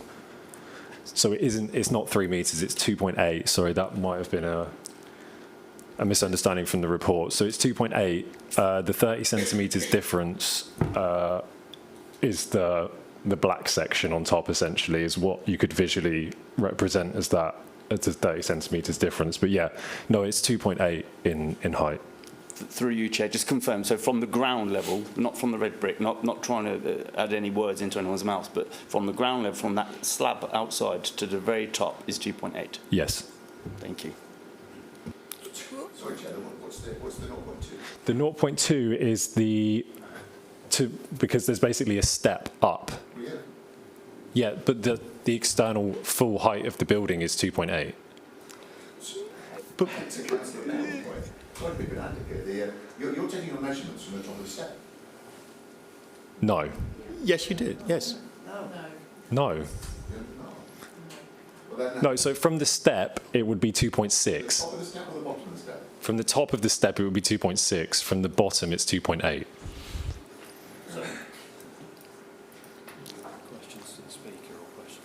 Yeah, sorry, keep the question to the speaker for now. We can obviously come back on this Yeah, if that's needs fine. be. Any further questions? Councillor Ware? Okay, we'll come back to it in a minute. Councillor Thank you, Chair. May I ask the same question that I asked earlier? That is to say, did you engage with your town council, and if so, what was the response? Town councillors, yeah, we've talked to them, but only after the retrospective planning was committed. The town councillors are in agreement with us that the building is obtrusive and overly sized. I'm not sure. Sorry, I don't know whether. Sorry. Sorry, I'm we've just engaged referring with to the 2 councillors. There's the ward councillors. I guess probably they are the people. The reason we wouldn't have engaged with the town councillors is, I'm sorry, I just wouldn't have known about it. Sure, same as the previous. Yeah, I would have thought you would have been the people we talked to with retrospective. Okay. Thank you, Chair. And if I may just ask the same question as the first time, which is that what engagement did you have with the applicant during the process? None at all. In terms of the builders came in, started working. Oh yeah, we're putting in a building at the back thing with no indication of its size or anything. Thank you. No indication of how close it was going to be to the fences or anything at all. It just kept going up. Okay. Any further questions? No. Okay. Thank you very much. All right. I now call on Councillor Stephen Hibbert, who's the local ward member.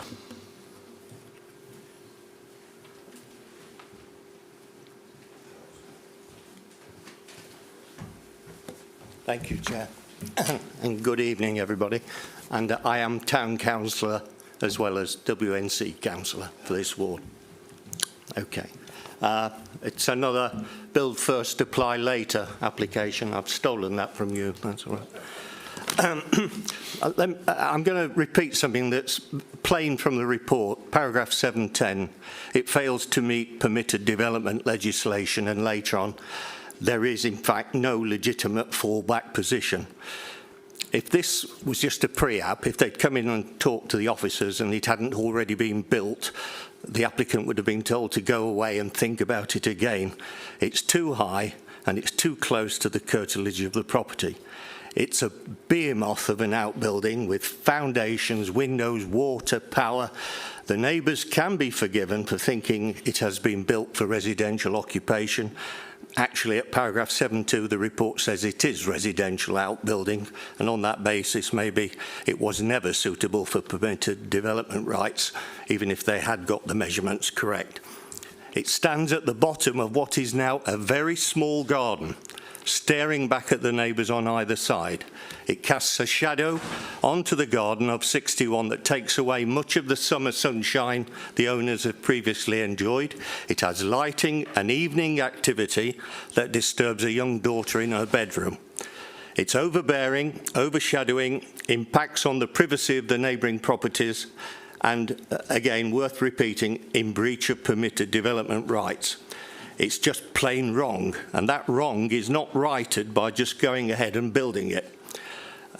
You've heard from the neighbours, they filled you in on the impact it's had upon their lives, look, and you've seen the photos. There are others that Mrs Pavley provided from the garden in her property, which would have been useful if they were in front of you. I actually guarantee that all of you would not find this outbuilding acceptable if you were in the neighbour's shoes. I do have some sympathy for the applicant. He's been failed by the builder. He's been failed by planning enforcement because they were aware of the objections last summer when the builders were still on site. But I can't see any outcome other than refusal. To say otherwise would give the impression people don't have to abide by planning controls. Just build it. And that takes power away from you, and the government are already keen to limit you or even do away with you altogether. If you're minded to allow the application or borderline on that, then can I ask you to defer until after you make a site visit? If you look at it in situ, you will understand the concerns the neighbours have. And by the way, a site visit for the meeting on the 19th of March would be better to give you access to the neighbours' gardens and see the full impact of this so-called outbuilding. So I ask you to refuse or at the very least defer for a site visit. Thank you. Are there any questions from the committee? No, thank you very much. Thank you. I now call on Chris Stobbart, the applicant.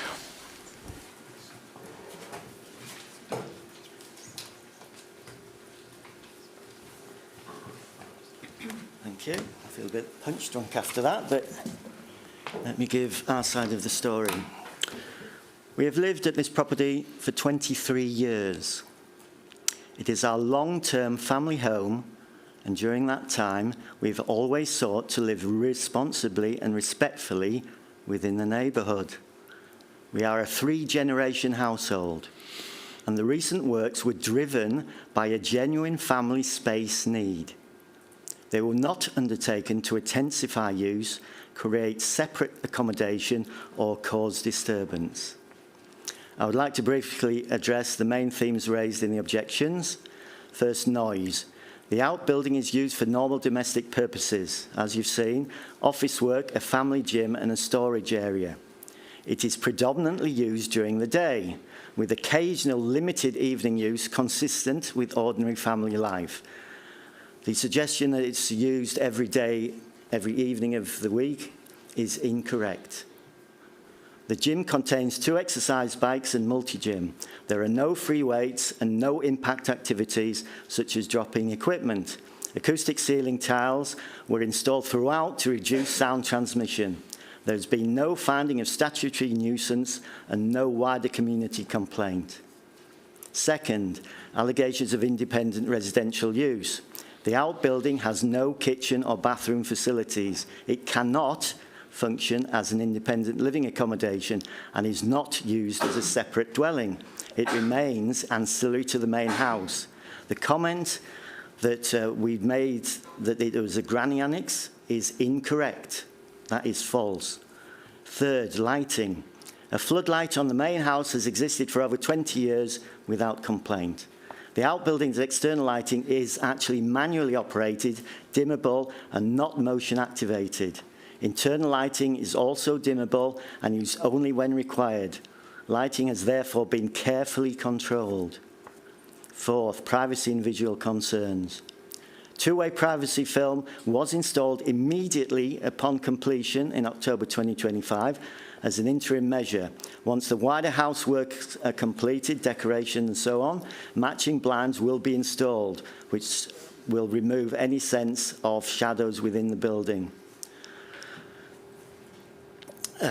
Materials were selected to match the main house so the structure blends into its surroundings. Historically, tall conifers rising up 2 stories high screened the rear boundary, and their removal during lockdown has improved lighting and visibility along the row, even after the erection of the new building. So there is increased visibility after removal of those trees, and sunlight, obviously. 5th, scale and height. The works were undertaken following professional advice from the builder ST Improvements of Northampton that they fell within permitted development parameters. It later became clear that the height calculation had not fully accounted for restrictions. This was unintentional, and once identified, we engaged openly and constructively with the planning authority. There was no deliberate attempt to circumvent planning controls. 6th, the dormer. The dormer serves a clear residential purpose as a child's bedroom. It does not introduce new patterns of behaviour or intensification of use and should not be conflated with the use of the outbuilding.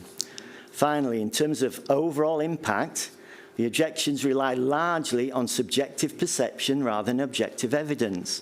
There's been no environmental health finding, no statutory nuisance, and no indication of a wider community use. We have implemented multiple mitigation measures and continue to act reasonably. Homeowners are entitled to make proportionate and lawful use of their property. Over 23 years, we have demonstrated that we are responsible and considerate residents. The steps you have taken, acoustic treatment, lighting control, privacy measures, material matching, and continued cooperation show that we have addressed concerns seriously and proportionately. Taken together, our long-standing residents, the family need behind the works, and the mitigation measures implemented demonstrate responsible and reasonable use of our home. Thank you. Thank you. Are there any questions from the committee? Councillor Frost. Thank you. Thanks for that. And just with regards to some of the points that were made earlier, because you've explained that that you've demonstrated in the last 23 years that you're responsible and considerate residents. Well, that being the case, and assuming that you can see that your neighbours would at least be able to see it in some form, I'm sure you presumably accept that. What did you make of the? I'm giving you a chance, I suppose, to respond to the comments that were made earlier, because they claim to have not known much about it until the builders turned up. What do you say to that? There was conversation with both sides of the prior to building. Yeah, not prior to building, right. Because the intention was to erect the building within the restrictions of a small property. During the building of the site, there was a conversation on both sides, which included, obviously, the mitigating measures that we've taken, that we've put in place as well. And that's when you explained that it was within permitted development anyway? It was, we intended initially to go to a maximum of 2.5 metres high. As you can probably see, we were within the permitted regulations for footprint. Yeah. It was we probably retrospectively, we made the wrong decision to rely on the builder to give us the guidance on the build itself. So, hands up, that was an error. Through you, Chair, sorry, you said you wanted it you wanted it to be 2.5 metres high. Yes, we did. So, was it accidentally built? Yes, at 2.8. The space with it, the footprint was within the guidelines. The 2.5 metres went up to 2.8 metres unintentionally. Your builder accidentally built a building? No, it's retrospectively, that's what happened. Yeah, we've had severe words with the builder. Thank you, Chair. Any further questions from the committee? No. Okay, thank you very much. Thank you. At this point, are there any further points you wish to come back on? Yeah, a couple. Just to reiterate on the points on the height, the building is 2.8 metres high in total. even if the roof level was lowered, as suggested, the window heights could stay the same at 2.3 metres high, even if the building was 2.5. The conservatory was accounted for when measuring total coverage of the rear garden. Whilst the development does exceed PD, exceeding PD is not a reason for refusal, and whilst the development is retrospective, that's not a reason for refusal. In terms of residential use, the building is ancillary residential use used in connection to the main dwelling was the point there. And finally, just to say that I would suggest everything needed to make the decision on the application has been demonstrated here. Thank you. Okay, we now move to debate. So we'll start with Councillor Cartwright. Thank you, Chair. Just out of curiosity, one of the speakers said they sent some photographs in. I don't seem to have access to those on the supporting documents. The letters are there redacted in places, but no photographs. Is there a reason why we didn't get any of those? Simple, we deal with thousands of applications a year, many hundreds come to committee, and if we were to put each and every photograph on for display, we'd be here a long time. We've put on sufficient photographs we felt that would demonstrate the impact of the proposal. Clearly there are questions from members that have come, but that's basically the reason. Yeah, okay, I understand that you didn't need to show me. I'm asking why they weren't on display on the portal. Planning portal. Again, I don't know that the case officer will be able to respond to that. I believe they weren't publicised due to, it's hard to say, I believe just being private photos from someone's house. I don't know why they weren't publicised. Sorry, Councillor Bignell. Yes, I mean, suggestion was made by the ward councillor, Stephen, that maybe a site visit would be appropriate in this situation. I don't know how the rest of the committee feel about that. Whether they seeing is believing, I don't know. So that would be an option if you wanted to defer this to a site visit. Okay, do you wish to make a proposal, Councillor Cartwright? Thank you, Chair. I'm quite happy with that. I did Councillor Bignell's for a site visit to see what this actually looks like from the neighbours' gardens. Because we've taken two sides of the story and they obviously differ. We've got to make a decision. It's hard to know which is right and which is wrong. So I think it's appropriate that we actually see it in the flesh for ourselves. Yeah, exactly. With the photos we have, it's very difficult to actually sort of gauge exactly how much it could impact each other. I'm assuming that either neighbours will be happy for us to go in their gardens to look at it. That would be, obviously, you need to determine beforehand. Well, the case officer would anyway. Yeah. Okay.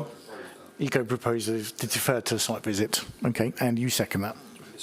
Please, if you could. Thank you, Chair. It's proposed by Councillor Bignell and seconded by Councillor Cartwright that the application be deferred for the purposes of the committee site visit. The purpose of this site visit in planning terms is to assess the relationship of the development to its surroundings. And to you, Chair, for a vote. Okay, can I see a show of hands in favour of the proposal by Councillor Bignell? Yep, it's unanimous. That's carried. Okay. And we'll defer that. At this stage, we'll take a 5 to 10 minute break for people who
Okay, if it's okay with everyone, we'll make a restart on the next item.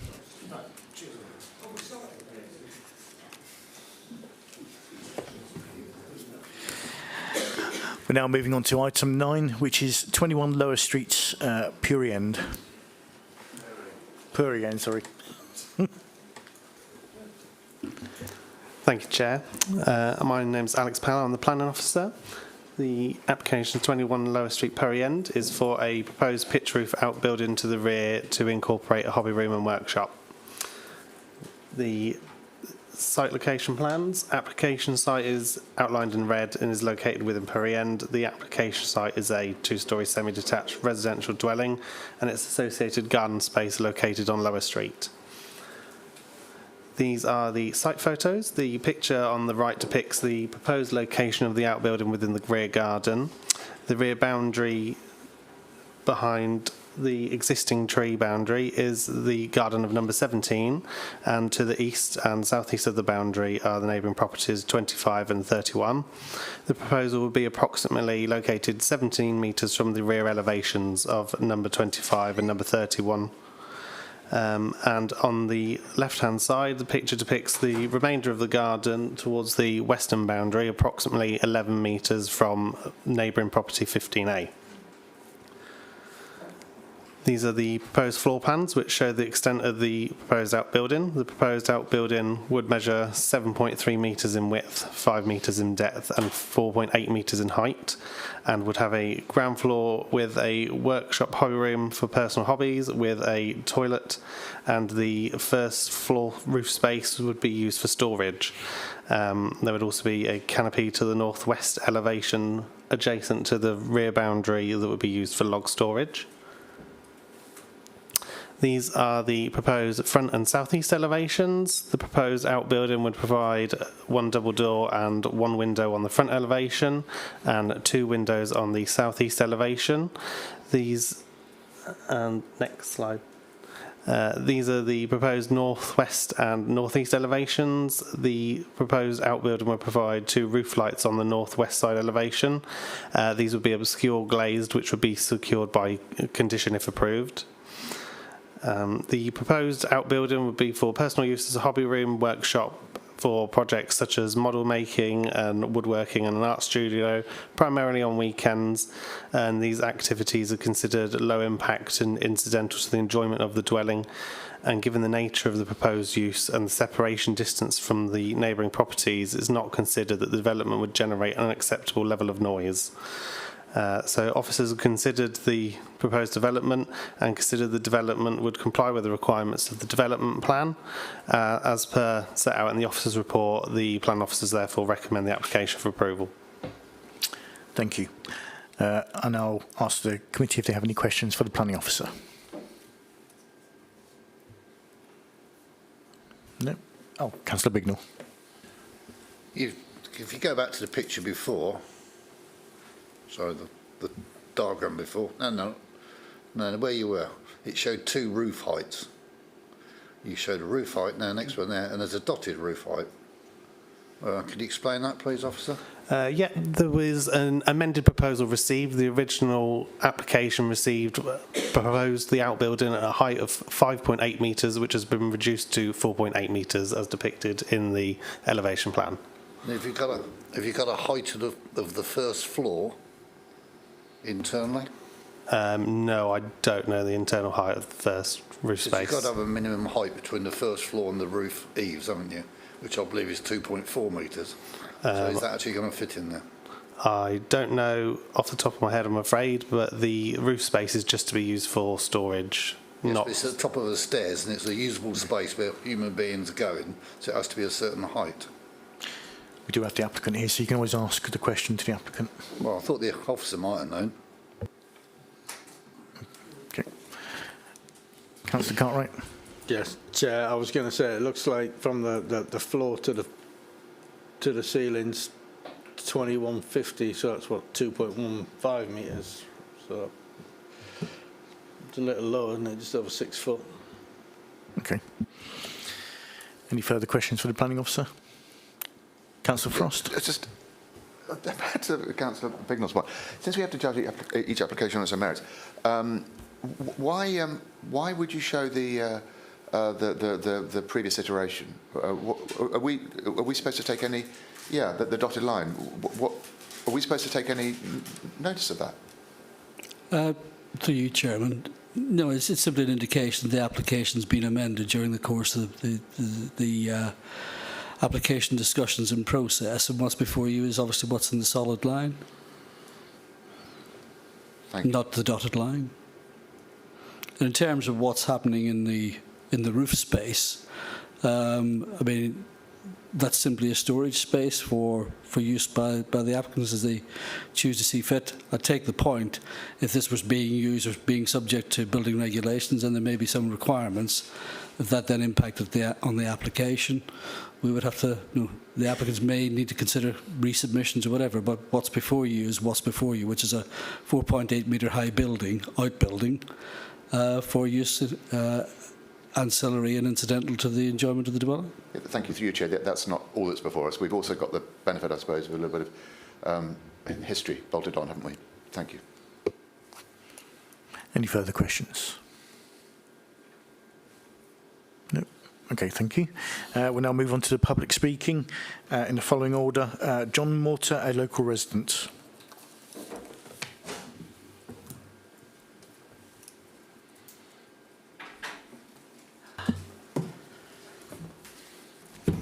Chair, councillors, thank you for the opportunity to speak out against this proposal of an outbuilding at number 21 Lower Street. My name is John Mortar and I live at number 17 Lower Street. I would like to go through the sections of the Planning Committee report. Section 5.1. I note that the latest consultation from Paulsbury Parish Council published on the WNC portal on the 3rd of February has not been included, which does not support this proposal. In addition, another report of objection has been published today. Section 6.1. I note that there have been 7 letters of objections and no letters of support. Section 7.1. I would question that this proposal is a positive approach that reflects the presumption in favour of a sustainable development, considering it is just a workshop hobby room of such a large size and scale at 7.3 metres by 5 metres by 4.8 metres high. 7.3. With a height of 4.8 metres, the proposed building will be up to 1.8 metres above the bordering hedge between 21 and 17 and will protrude up to 2.8 metres above adjoining fences of 21 and 25 and 21 and 31, casting a significant shadow into these gardens. 7.4. Regarding the height of the adjoining hedge between 21 and 17, it states that there is no restriction on the future height and growth. However, the hedge can be trimmed to the desired height, but the building is a permanent structure. 7.6. The fence between 21 and 31 does not sit on top of the concrete wall, so the combined wall and fence height in the report is incorrect.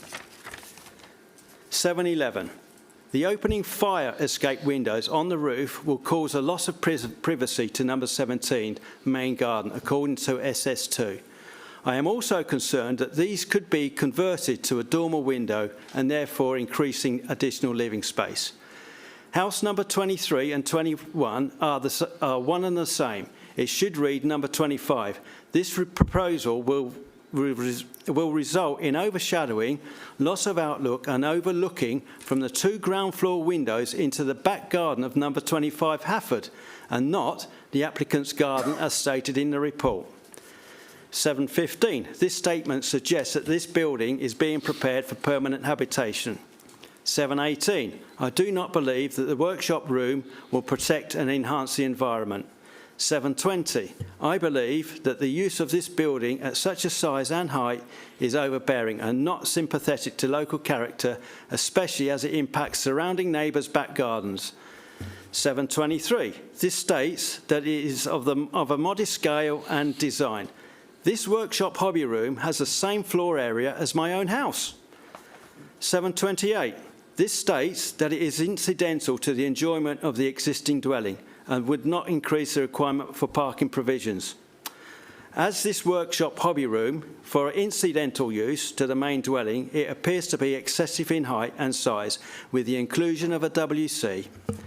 731, concerned that the heights between 21 and 17 will suffer dieback due to lack of sunlight, then losing wildlife habitat and loss of boundary hedging.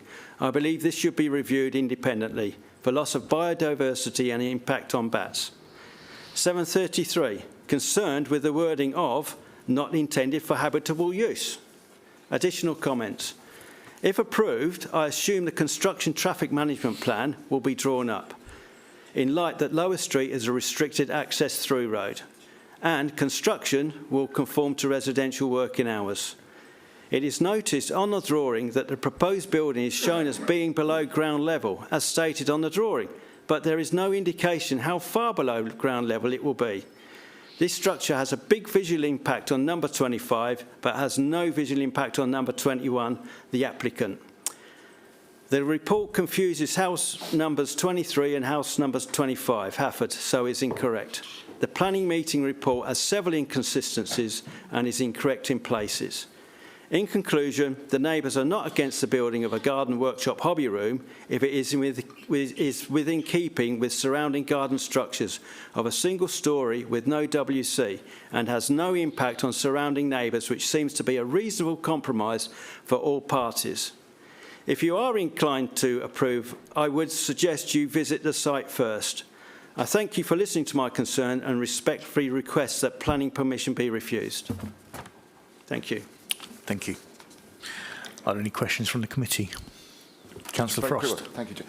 Could you just run that last thing, where you think the report's incorrect? Could you just tiny bit more slowly? Yeah, so I've got a list of things that are incorrect. Some of them are minor, but some of them are a bit bigger than that. So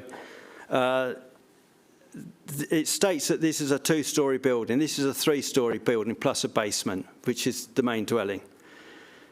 The main dwelling roof is slate and not tile. Paulsbury consultation of 30th Jan not included, which it needs to be read and understood. Inconsistencies with the orientation of elevations and confusions in point 711 elevations with compass orientation. Appears to mix westerly with easterly. Point 76, the fence between 21 and 31 does not sit on top of the concrete wall, but sits on the boundary side of 31, which is lower. Conflict between point 7.5 and 7.11 regarding... Thank you. We've heard most of these points, so yeah, sorry. Yeah, I think it was just the points that you obviously were asking about, so thank you anyway. Any further questions from the committee? Through you, Chair, just break with protocol.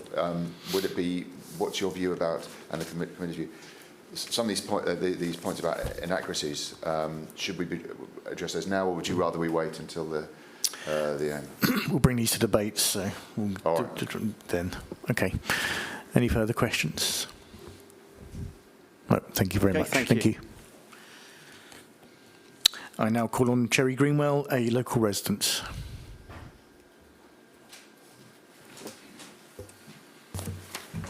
Yep. Thank you. Apologies if I look down at my notes.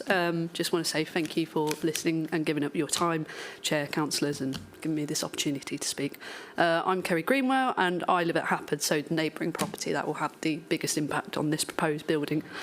Like John said, we're not opposed in principle to a building, but what is being requested is excessive in nature and the proposal raises serious planning concerns. It is a substantial structure at 4.8 metres high and 7.3 metres wide, with square meterage of 72 floor area, and is 1 metre away from our fence, and is actually 13 metres away from our house. We did measure it, so I'm a bit concerned about that elevation. This would be a dominant obstruction to light. It'll be 3 metres higher than our fence, and our fence is 1.7 metres high. Also, the south-east waste, when you look at that drawing, the south-east part of that drawing with the 2 windows will be looking directly into our garden. And not just that, directly into our living room, like centrally. So not, if you compare it to the previous meeting that you were having at, it was side on, this would be directly in. And the eaves are 2.6, so they'll be at least nearly a metre where there'll be windows looking in, and those windows aren't obscured. Just putting it out there. This is an invasion of privacy and a potential safeguarding issue, both which breach policy SS2 in Northamptonshire local planning. The proposal also conflicts with South Northamptonshire Design Guide Chapter 4, which seeks to protect neighbouring amenities and prevent development falling within the zone of visual intrusion. The provision of a toilet and plumbing in the building is unnecessary for a simple incidental garden building. No drainage strategy has been provided for a toilet and plumbing. There is no clarity on where the pipes would run, whether excavations would affect my land, or how risk of leakage, odour or contamination would be prevented. Given the close proximity to my property, there is a real risk of ground disturbance and long-term drainage problems, as well as contamination. This is particularly concerning because I have a 2-year-old child who plays in the garden regularly, and there are also neighbours with children in neighbouring property. So, planning policy requires development to safeguard the health and well-being of individuals, especially children. I'm also extremely concerned about the intended use of this building. Its size and inclusion of toilet and plumbing make it far more than just a simple incidental garden outbuilding. This raises concerns about intensified use, extended occupation, or future conversion to habitable accommodation. Reducing the size, removing the toilet from this building would help alleviate concerns about future changes of use to the outbuilding. So my thoughts are this. If this is declared to be used as a hobby room, then why has planning permission been sought and not a design that has been specified for permitted development within national planning guidelines? As this would be far more acceptable and in line with our expectations, as well as fit into the local character of design and of the community as well. And existing outbuildings in neighbouring gardens are only 2.5 metres high. For these reasons, excessive height, width near the boundary, loss of privacy, drainage risk, potential change of use and safeguarding concerns, I respectfully ask that you refuse this. Thank you. Any questions from the committee? No. Thank you very much, Kerry. I just wanted to note there's also been 7 objections from the members. Thank you.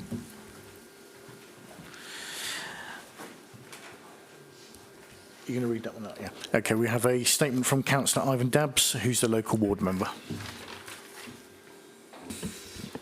Thank you, Chair.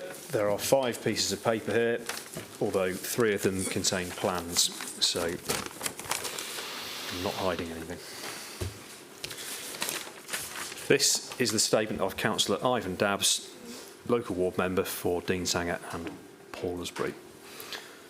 Chairman, committee, thank you. Perry End is a small village with only one narrow road that serves as a one-way system.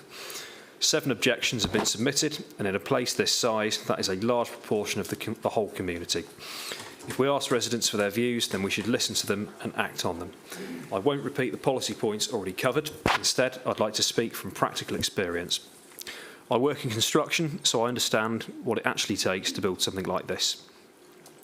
Where will the tradesmen park? How will vans, materials and deliveries get in and out safely without causing chaos? Where will waste be stored before collection? At the moment, there are no conditions about working hours, meaning this could be built at any time of the day or night. There are concerns that the staircase, as drawn, doesn't meet building regulation headroom. That creates a risk that the structure will later need to grow in height to comply, back to the original 5.9 metres as submitted earlier. Because the building is 2 storeys with full facilities, there is also the clear potential for it to be converted into an Airbnb or similar use later on. As a builder, I see the attraction. As a councillor, I find that concerning. Most importantly, if the impact on the neighbouring property is, in my view, too great. The size and height of this shed will have a real effect on them, whilst offering very little impact to the applicant. 8 trees have already been removed. For these reasons, I believe the proposal should be refused. But if you are minded to approve it, I ask that you at least add conditions. Number 1, a proper construction management and traffic management plan should be submitted, including for access and deliveries. Sensible restricted working hours, such as 8 AM to 4 PM and Saturday mornings only. Thank you, Chair, and that concludes the statement of Councillor Dabbs. Thank you. We now move on to Councillor Ian McCord, who's the local ward member.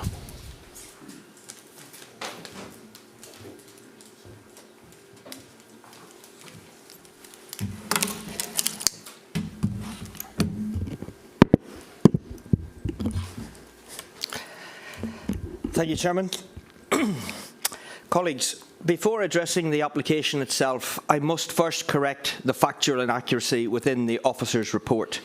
Polisbury Parish Council objects to this application. The report incorrectly states otherwise. And that objection you must put the appropriate weight to. Today I'm asking the committee to refuse this application, and I will set out my clear planning grounds for doing so. The proposal has been designed in a manner that minimises the impact on the applicant while maximising its impact on neighbouring properties. While this imbalance alone is not determinative, planning reason, it does mean that our policy should be applied with particular rigour, ensuring that any doubt is resolved in favour of protecting residential amenity. The scale, height and two-storey design of the structure present a clear breach of policy SS2.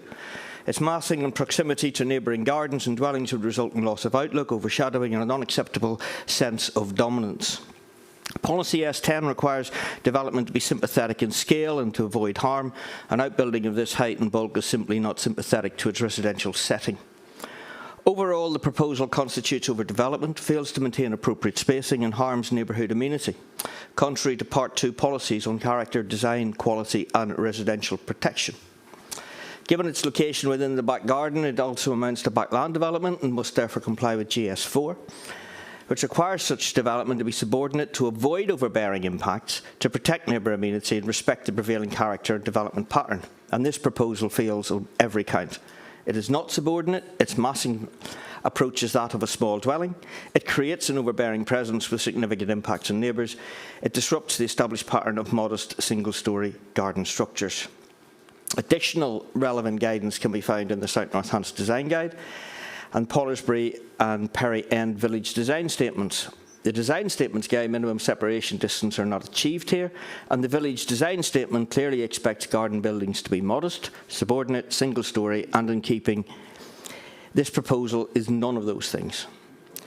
While matters relating to access and covenants are indeed civil issues, as the report referred to, they do give rise to legitimate planning concerns regarding construction access, intensity of use and enforceability of conditions. So should the committee nonetheless be minded to approve, the following safeguards by stronger conditions would be, in my view, essential, and that is a full construction management plan, a full traffic management plan, restricted hours of construction, a condition preventing any WC or plumbing connections to the mains, a requirement that all doors and windows remain closed if any noisy equipment is in use. In conclusion, this is not a minor or incidental garden outbuilding. It's an oversized, overdominant structure that conflicts with multiple key policies. Specifically, it is contrary to H1, S10, SS2, E20 and GS4. The policy conflicts are clear, substantive and compelling, and I therefore urge the committee to refuse the application. Thank you. Any questions from the committee at this stage? Councillor Bignell. You said that the parish council have objected to it, which obviously contradicts what it says, and I accept what you're saying. What grounds would they get excited about?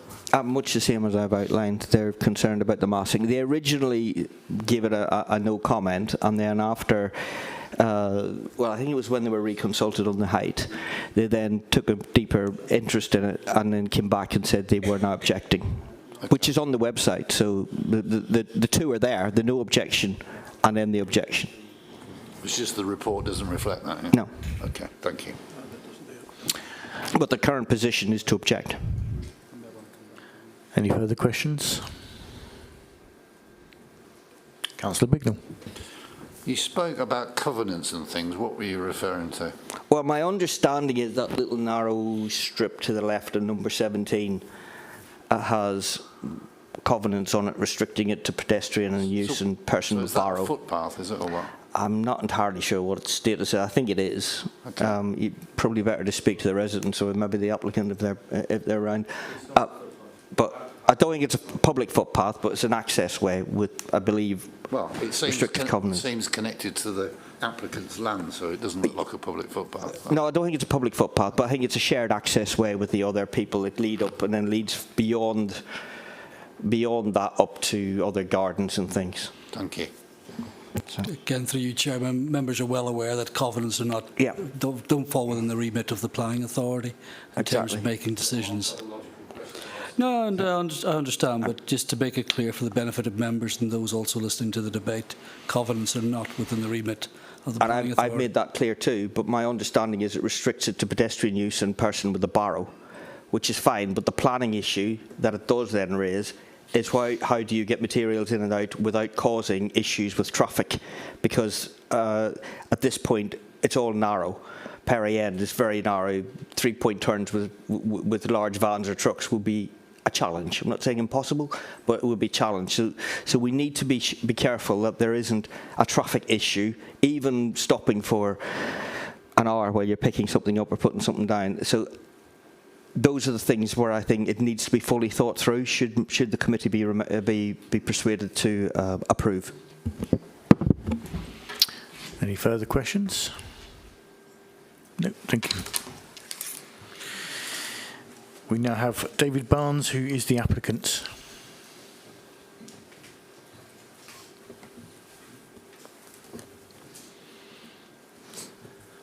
Chair, members of the committee, thank you for the opportunity to speak. My name is David, and I am the applicant for this proposal. This application seeks permission for an outbuilding to be used for incidental hobbies for my partner and I, such as model making, 3D printing, DIY, and light woodwork. And sewing. The building has been purposefully designed to sit comfortably within its setting and to protect neighbouring amenity. In considering this application, we determined that 2 distinct spaces would be required to accommodate the proposed activities. Activities such as 3D printing and sewing require a clean, dust-free environment, which is incompatible with woodworking, model making, and DIY, which can generate dust and debris. To optimise the use of the available garden space and to minimise the site footprint, we concluded that the most appropriate solution would be to provide these facilities across 2 floors of a single building structure. The design is in accordance with Poulsbury and Purry End Village Design Statement, which states that the building should have limestone walls, a slate roof, and a pitch of 50 degrees.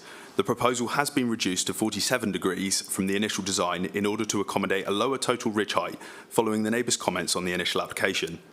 We chose to submit a full planning application so that the building could be properly designed and positioned rather than relying on permitted development, which would have had a less preferable impact on our neighbours.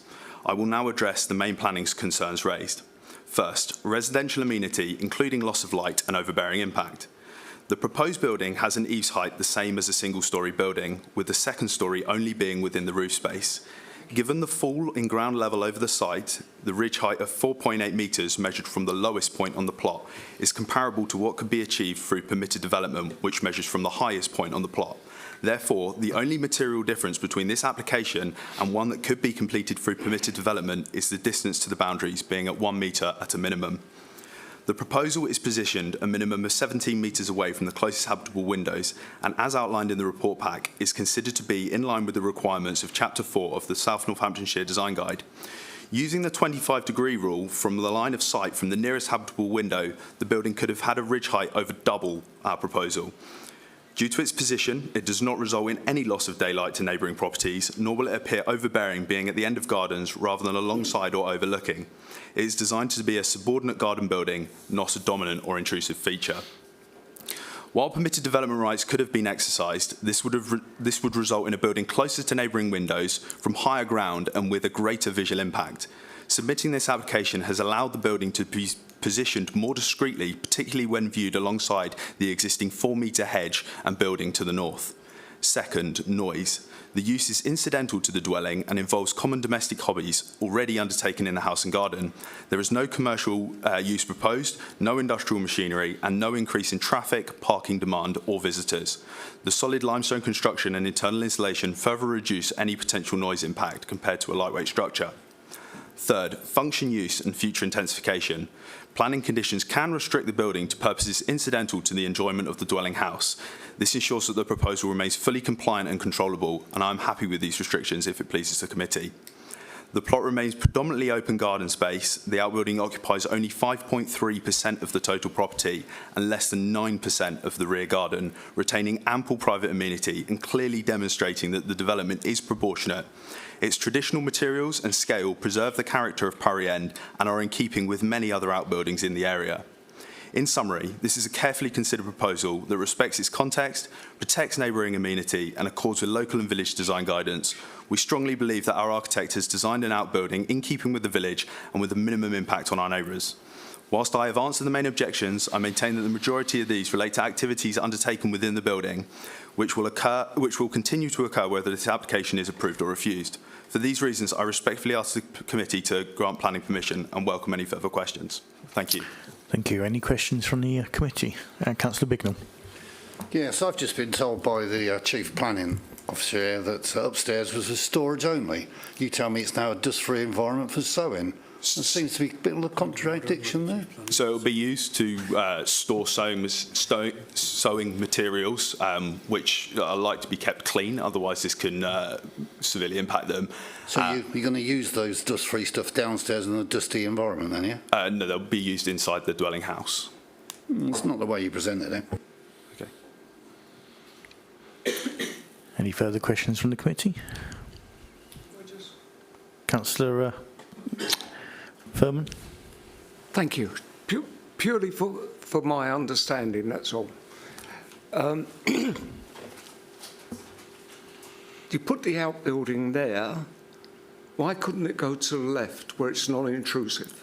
Just, it's purely for my understanding. Absolutely. We felt that this would have a worse effect for 17 and our direct neighbours, number 19, as it would be directly in their line of sight. It would also have a greater effect on 15A.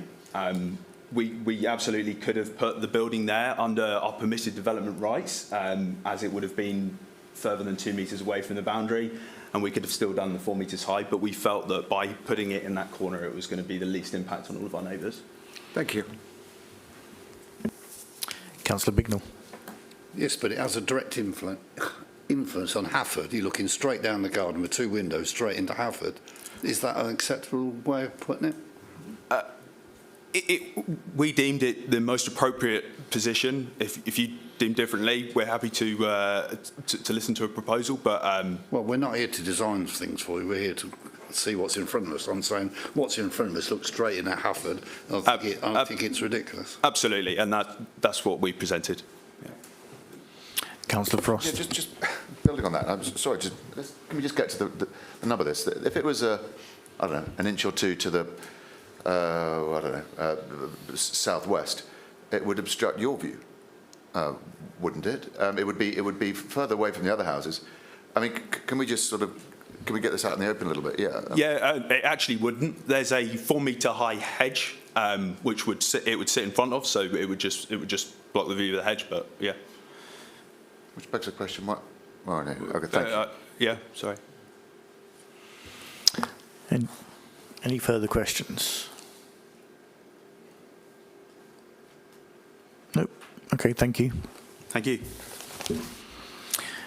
At this point, are there any points you wish to come back on?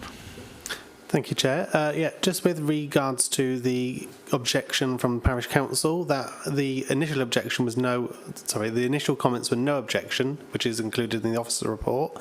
The objections that were mentioned earlier today by Councillor McCord were received after the officer's report was submitted, which is why they're not included in the report. Chair, can I come back on that? Couldn't they be on the late reps? What was preventing you from making that clear in the late representations or even tonight?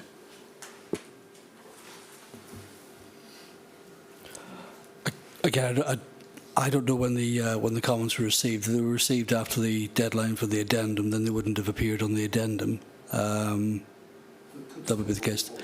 Well, the fact remains is that you members have heard that the comments of the Parish Council have been changed. So it's been clearly reported to you. So it's clearly before you in that sense. Well, the officers explained that the comments weren't included within the report. They were received late. I don't know whether they were received after the deadline for the addendum. Well, again, I don't think this is the forum to cross-examine officers about the content of the report. At the time the report was produced, it was correct. If there was a failing on our part in terms of reporting late representations of the addendum, then we can investigate that. Well, that's something we can take away and investigate. But Well, again, this isn't the forum to have that. You've heard a number of representations drawing your attention to the latest views of the Parish Council. You have that before you, and you have all the other information to make a decision. Also, a point of order through you, Chairman.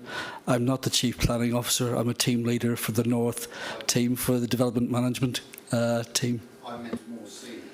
I may have had aspirations for such, but I've never gone that way.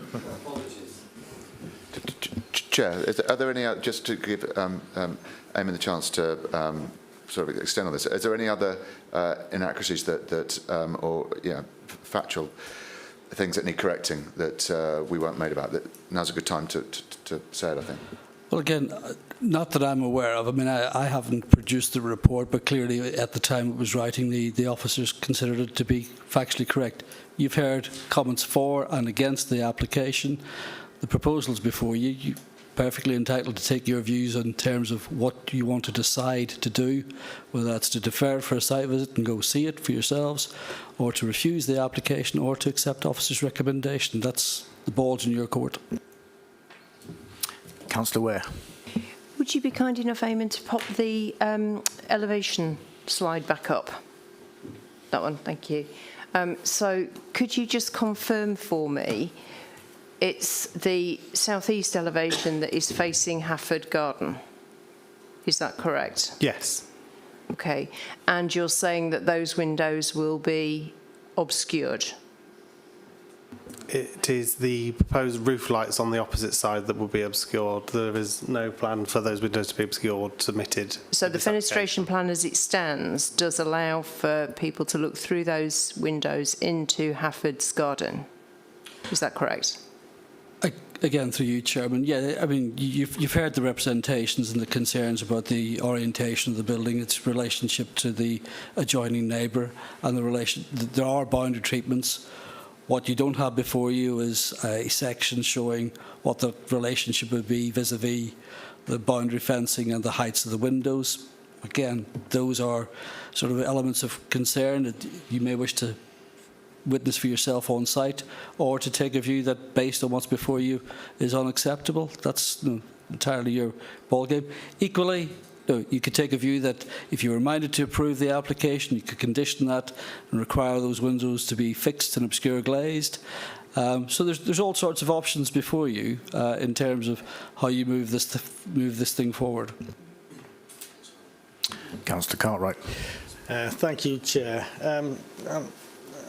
I'm a little unsure of my footing here, but didn't we just hear that within a metre of a boundary fence, the maximum height should be 2.5 metres on a building? Again, through you, Chairman, that's with respect to exercising permitted development rights. So if you're exercising permitted development rights, you can build to a certain height without the need for planning permission. Clearly, we're beyond that. That's why we're here tonight discussing the merits of the application, relationship of the building to boundaries and neighbours and stuff like that. So, thank you. I just wanted the clarification that anything that this, I won't say massive, but this size is for a planning decision entirely, and that's what we're looking at. Thank you. Councillor Bignell. Yes, I mean, the MPPF says outbuildings should be incidental to the main building. Do we believe this is incidental to the main building? If you look at the floor area on that plan there, the black bit looks nearly the size of 21. I don't call that incidental. Chapter 4 of the South Northants Design Code talks about spacing and gardenings and restricted designs. The Pottersbury and Perry End village design also talks about spacing and that. I just think it's contrary to so many policies, plus a load of others I've written on the other side of this sheet as this conversation is going on, that I don't think this is acceptable in this location. Thank you. Councillor Frost. Yeah, thank you, Chair. John Mortar, the first speaker, made a number of points, some inaccuracies. Is now a good time for the planning officer to respond to some of those comments? Was he correct? We can. The inaccuracies that I believe he brought up was with regards to the parish council objection, which we've already addressed. He'd mentioned it was 3 stories with the basement, which is not the case here. With regards to numbers 23 and 25, I'm not certain without looking at the officer report in front of me. It could be that perhaps they were confused with regards to it being referenced 23 metres apart. And with regards to the concrete wall, if you go to the site photos, it's difficult to see because you can't zoom in, but the photo on the left, the photo on the right, sorry, the brown fence, it sits atop a concrete wall, which is what it is referencing. Yeah, the fence isn't on top of the concrete wall. Sorry.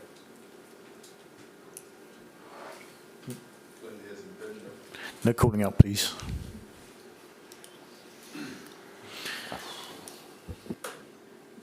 I'll just put this out there for you guys. I mean, I've got enough doubts about this to. I wouldn't want to agree to it. I'd be either refusing or deferring for a site visit. What do you guys think? Through you, Chair. Councillor Cartwright. I can't see that this is a viable proposition in this area. So as we can clearly see from the map and from the photographs, this is a block for the other people, for the other residents, while utilising our little corner bit of the applicant's garden. I think it's grossly oversized, out of proportion, and in the wrong location for everybody else, for their loss of amenity. So I don't see how I could be supporting this.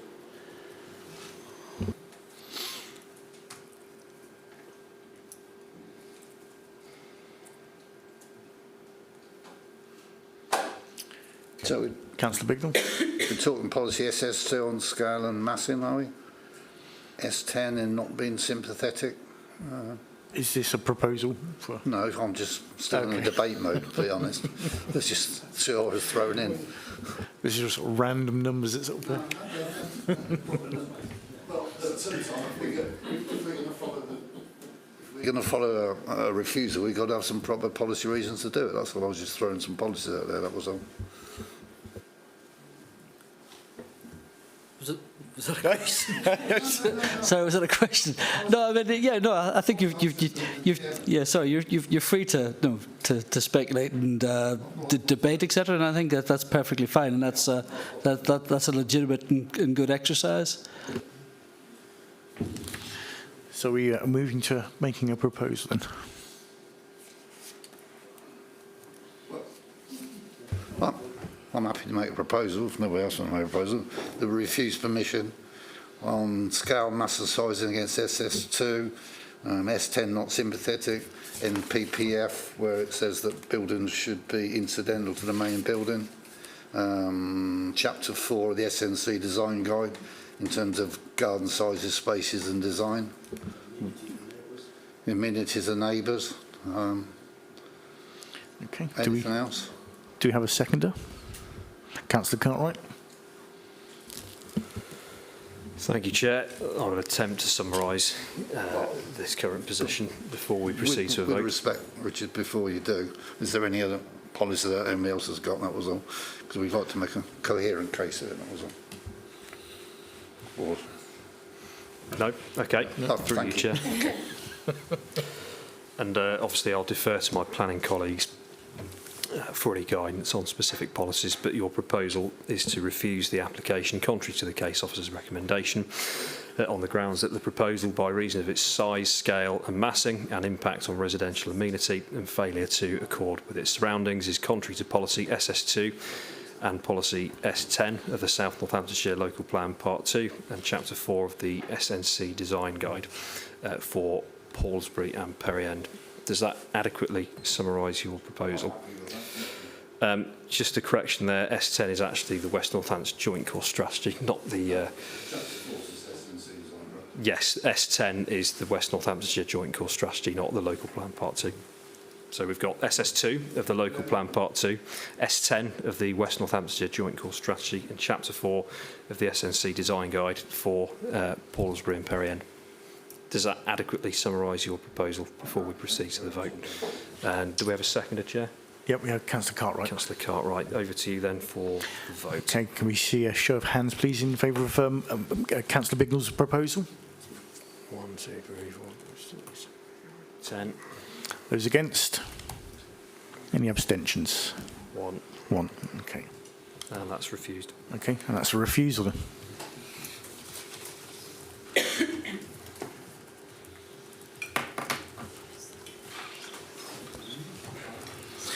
We now move on to item 10, the Old Dairy Farm, Main Street, Upper Stowe. I'll now hand over to the case officer, Nisar Mogul, to begin the presentation.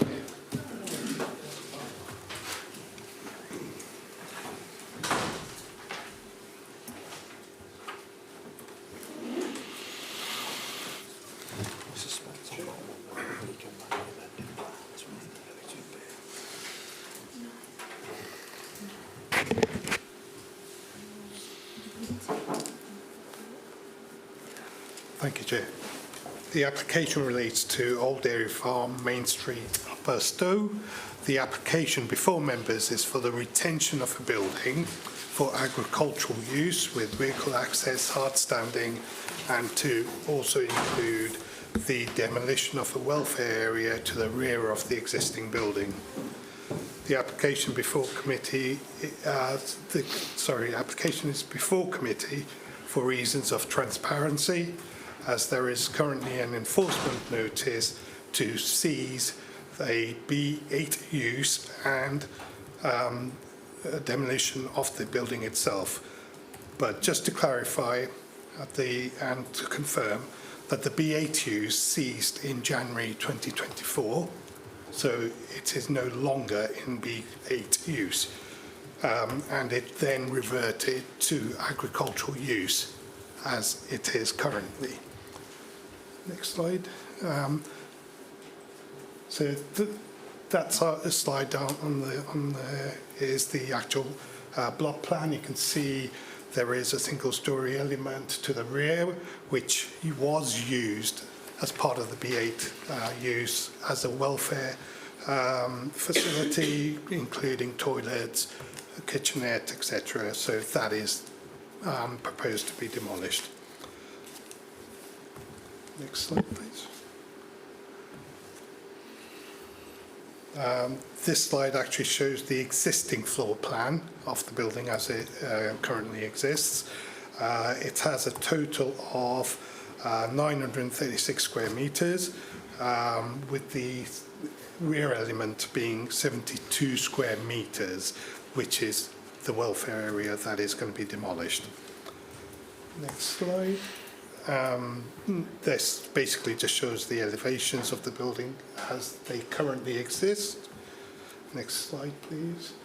So this shows the proposed floor area, where it clearly shows the welfare area to the rear being removed, and the total floor space would then become 864 square metres, which is within the limits of the size required as identified by the Planning Inspectorate, who concluded on a previous appeal that concluded that the existing building was between 40 and 90 square metres too large at the time for the size of the agricultural holding of the farm. Next slide, please. So this slide just shows the revised elevations as proposed, with the rear element being removed. We move on to some pictures. This is just the hard standing going into the site. Adjacent to the hedgerow is a public footpath, but it's pretty well screened, so there's not much impact from that. The building to the end is the existing building that has been constructed. Next slide, please. That's the front view, basically from the roadside. And so these pictures, following pictures, are pictures that were taken at the site visit, which was September 25. It's predominantly being used to store hay, farm machinery and grain. The inspector in the 2024 appeal also confirmed at the time it was being used for agricultural purposes. More pictures. Yeah, again, more sort of farming machinery, tractors, etc., being stored. So overall, officers are satisfied that the building to be retained, that includes the demolition of the welfare area to the rear elevation and the use for strictly for agricultural purposes for the applicant's farming business is considered to be appropriate in this countryside location. Furthermore, the proposed building is now within the range that the appeal inspector thought it should be for the size of the agricultural holding. The scheme actually accords with the relevant national and local policies and guidance in relation to the principle of the development, the design of the building, the no amenity issues, no highway safety issues, and conforms with ecology, while also delivering economic benefits to the rural community. There have been no objections from any consultees, and 11 letters of support were received and 2 letters of objection, with 1 on behalf of 7 objectors. Overall, it is recommended to members that the application be approved, subject to the conditions in the officer's report. Thank you, Jim. Thank you. Are there any questions from the committee? Councillor Bignell. Yeah, just a quick one. It says that concerns have been raised by Ken and Agriculture Consultants at the beginning as a council too. When I read a bit at the bottom, I didn't understand. Can you turn your microphone on, please? Still not on. Try the left-hand side of the button. Is he dead? Battery.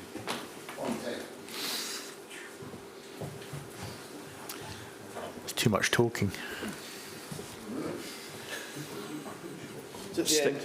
Put one in next to it. There's space for 2. Only go in one way. Sorry. Thank you. Nope. Used it too much. Let's. Do you want to use this one? We've got another one. We can share ours. No, but I was going to Stick swap batteries. the fresh battery in. Thank you. There we go. I'll put it in the right one.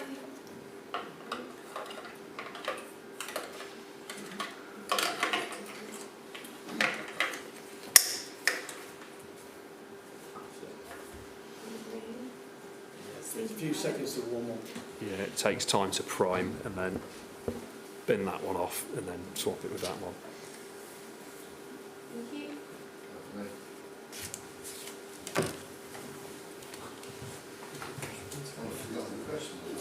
Apologies, Councillor. I haven't, but I know what he's going to say.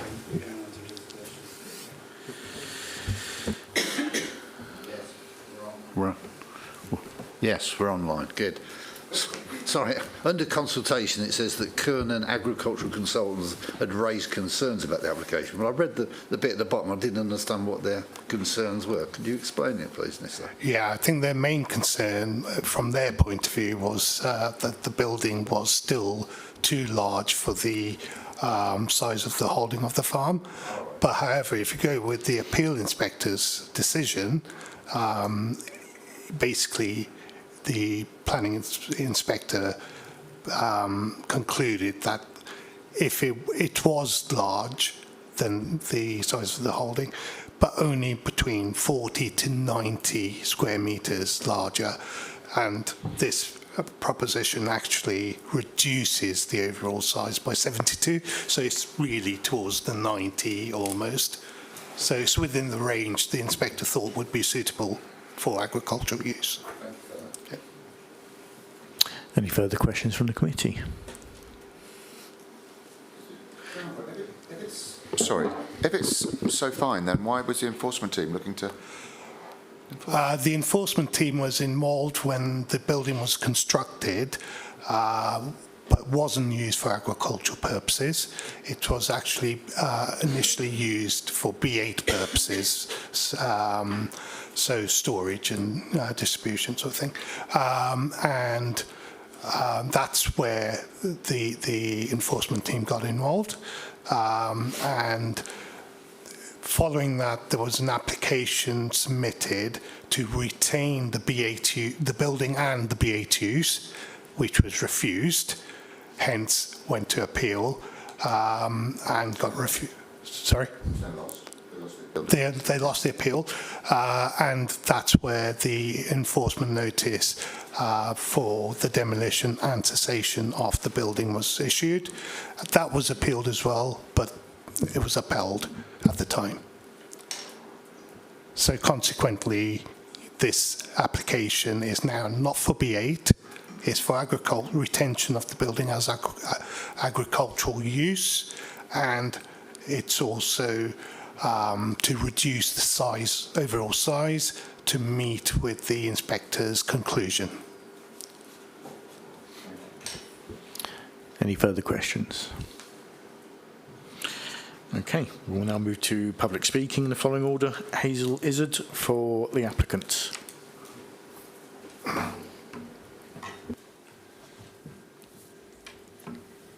Thank you. Good evening. I'm speaking on behalf of the applicant tonight, Mr. Ian Brodie, a third-generation farmer of land at Upper Stowe, who's lived in the area his whole life. Members will see there is a lengthy history here and, yes, a retrospective application, but I will explain. Ultimately, we are seeking retention of an agricultural building for agricultural purposes to serve the applicant's 114-hectare holding. A rear lean-to will be demolished, resulting in similar floor area to a 2019 prior approval, with no change to the needs of the agricultural holding.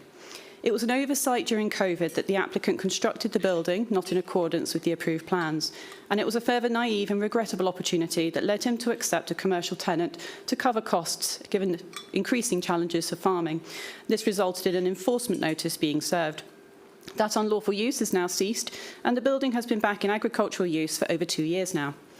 However, the enforcement notice remains in place, meaning that if this application is refused, the building would need to be demolished. Although the enforcement appeal was dismissed, that appeal did not consider the merits of the building for agricultural use. The appeal was purely based on whether the requirements to comply with the notice were excessive. It should also be noted that the enforcement notice was corrected by the inspector to remove any reference to the concrete access track or hard standing. An application to retain the building was then submitted and refused, with an appeal turned away by the inspectorate for being out of time, just 28 days. An identical application was therefore resubmitted and refused, allowing the applicant to lodge an appeal. Unfortunately, that appeal was dismissed in 2024 due to concerns over the agricultural justification. Their specific concerns related to the provision of internal toilets, kitchen and office space, which are now proposed to be removed. They also concluded that the building was larger than the identified need, but had misunderstood our calculations, confusing surplus and shortfall figures. We actually demonstrated that there would be a shortfall of storage space in a good harvest year. Obviously now demolition is proposed to reduce the floor area overall. The key issue here is therefore agricultural justification for the building. Kernan Countryside Consultants have raised some concerns regarding very little agricultural information, despite a detailed report being submitted by our rural surveyors. Kernan also raised concerns over the agricultural use of the building but had not visited the site. Your officers have since visited the site and seen it in agricultural use. The building is required for the storage of crops, drying equipment, machinery, seed and fertilisers, with sufficient space needed to separate different crops and avoid cross-contamination. In the past, crops were sold straight off the combine due to a lack of storage space. This yields significantly reduced values and is not viable in the long term. The building was not full to capacity at the time of the officer's site visit, as space had been made available for fertiliser delivery and to bring in external machinery for the winter. No agricultural building is full all year round and requires flexibility for the seasons. There are no issues regarding the scale or design of the building, which the inspector described as a typical farm building. It is set back from the road behind existing buildings and not prominent in the landscape. There are no issues regarding the access or hard standing. There will be no harm to neighbour amenity, users of the adjacent footpath or ecology subject to conditions as recommended. It is clear that there is local support for the building, with 11 letters of support received from residents. 2 letters of objection have been received. And according to your officers, one is written on behalf of 7 residents, yet no names are provided, so it is not clear who these residents are or whether they are even local. It is understood that the original instigator of the enforcement proceedings has moved away, but may still be trying to thwart Mr Brodie's efforts to secure consent for his barn. Their objection is also riddled with errors and inaccuracies, so should be given limited weight. It is also noted that no objectors have registered to speak here tonight. Ultimately, Policy RA6 provides support for agricultural development, provided it is justified. The dictionary definition of justified means having a good reason for something. Given there has been no change to the holding since 2019, given the storage figures presented, the proposed demolition of the rear lean-to, and the use of the building for agricultural purposes for over 2 years now, it should clearly be seen as justified. Demolition of this building now would be wholly unreasonable and show no support for the rural economy or the NPPF, which supports the development and diversification of agricultural businesses. The council approved numerous larger farm buildings on smaller holdings without anywhere near as much evidence has been provided by Mr Brodie. We're therefore grateful for your officer's recommendation for approval and ask that you vote to agree so that Mr Brodie can keep his building and now just carry on farming. Thank you. Thank you. Any questions from the committee? Councillor Frost. Chair, very quick one. Are you familiar with these consultants? The Kernan consultants, why are they involved? They were consulted on behalf of the council for agricultural advice. But as far as I could see on no other applications, I think because of the enforcement case, the council had sought external input from these consultants. As I say, they hadn't visited the site. Thank you, that's unusual. So we commissioned them. Yeah, through you, Chair. Yeah, yes, we did, based on the fact that there'd been several previous refusals and appeal decisions. So we wanted to sort of get their view of what their feeling was. By and large, they were okay with it, apart from they thought that the building was still a bit too large for the holding. But, like the agent said, no site visit was carried out by them. So there was sort of based on a paper exercise rather than, proper fact-finding and etc. Through you, Chair, sorry, I should have, for later, isn't it? Thank you. Okay. Any further questions? No. Thank you very much. Thank you. Okay, so at this point, are there any points you wish to come back on? None. Okay, thank you. So we now move to the committee to debate this application. Councillor Cartwright. Thank you, Chair. Yeah, I'm assuming that this has been backwards and forwards and all the jiggery-pokery's pretty much been done with the planning appeals inspector. I'm guessing that this, as long as we get the removal of the, I don't suppose the toilets and kitchen were going to be used for storage anyway, so I think as long as that's going, then, I'd be quite happy to support the officer recommendation. I think we should definitely keep the building, apart from the bit that needs knocking down. Thank you. Councillor Ware. I completely concur with Councillor Cartwright. I think as long as we get the demolition sorted, let's not get in the way of this gentleman farmer to get on with his business. I think we need to, I'm more than happy to, with help of colleagues, put a proposal on the table if there's no further debate. Any further debate from the committee? Councillor Rainbird? No, I just want to say I happily second that proposal. Okay. Do you wish to make the proposal? Then I would propose that we take officer's recommendation in this instance, and as long as the conditions are there for the demolition of the facilities, the toilet facilities, the kitchen facilities, we go ahead and approve this application. Okay. And we have a second, Councillor Rainbird. Thank you, Chair. So it's proposed by Councillor Ware and seconded by Councillor Rainbird that the application be approved in accordance with the case officer's recommendation, subject to the conditions as set out in the report to secure what you mentioned. Over to you, Chair, to the vote. Okay, can I see a show of hands, please, for Councillor Ware's proposal? Those against? Any abstentions? 1. Okay, and that's carried. So that's been approved.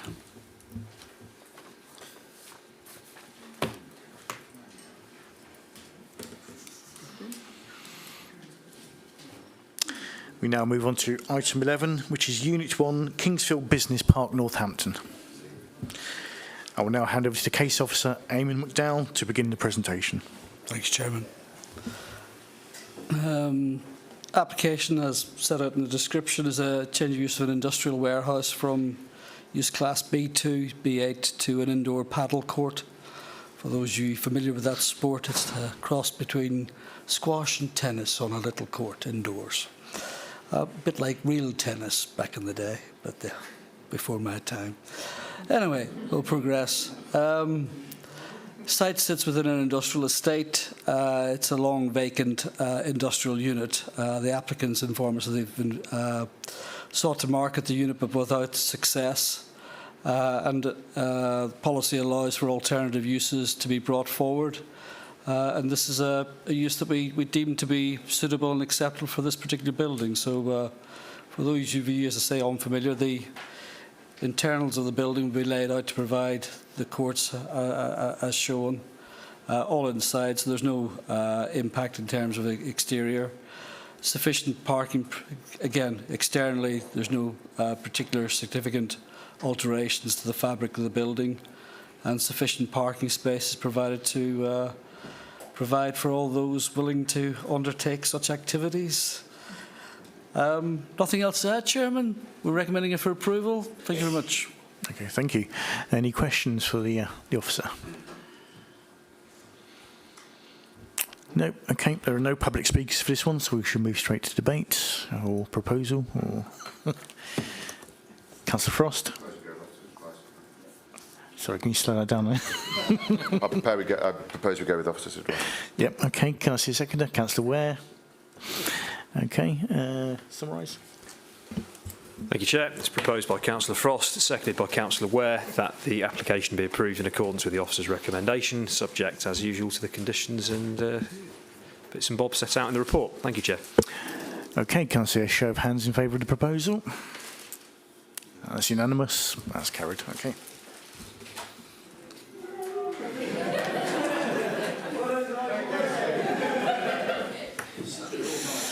Yeah. It was a long wait.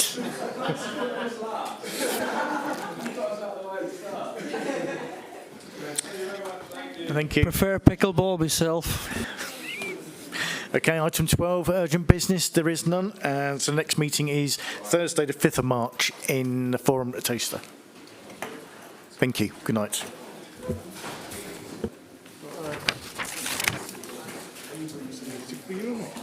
Almost exactly 3 hours. 20:59.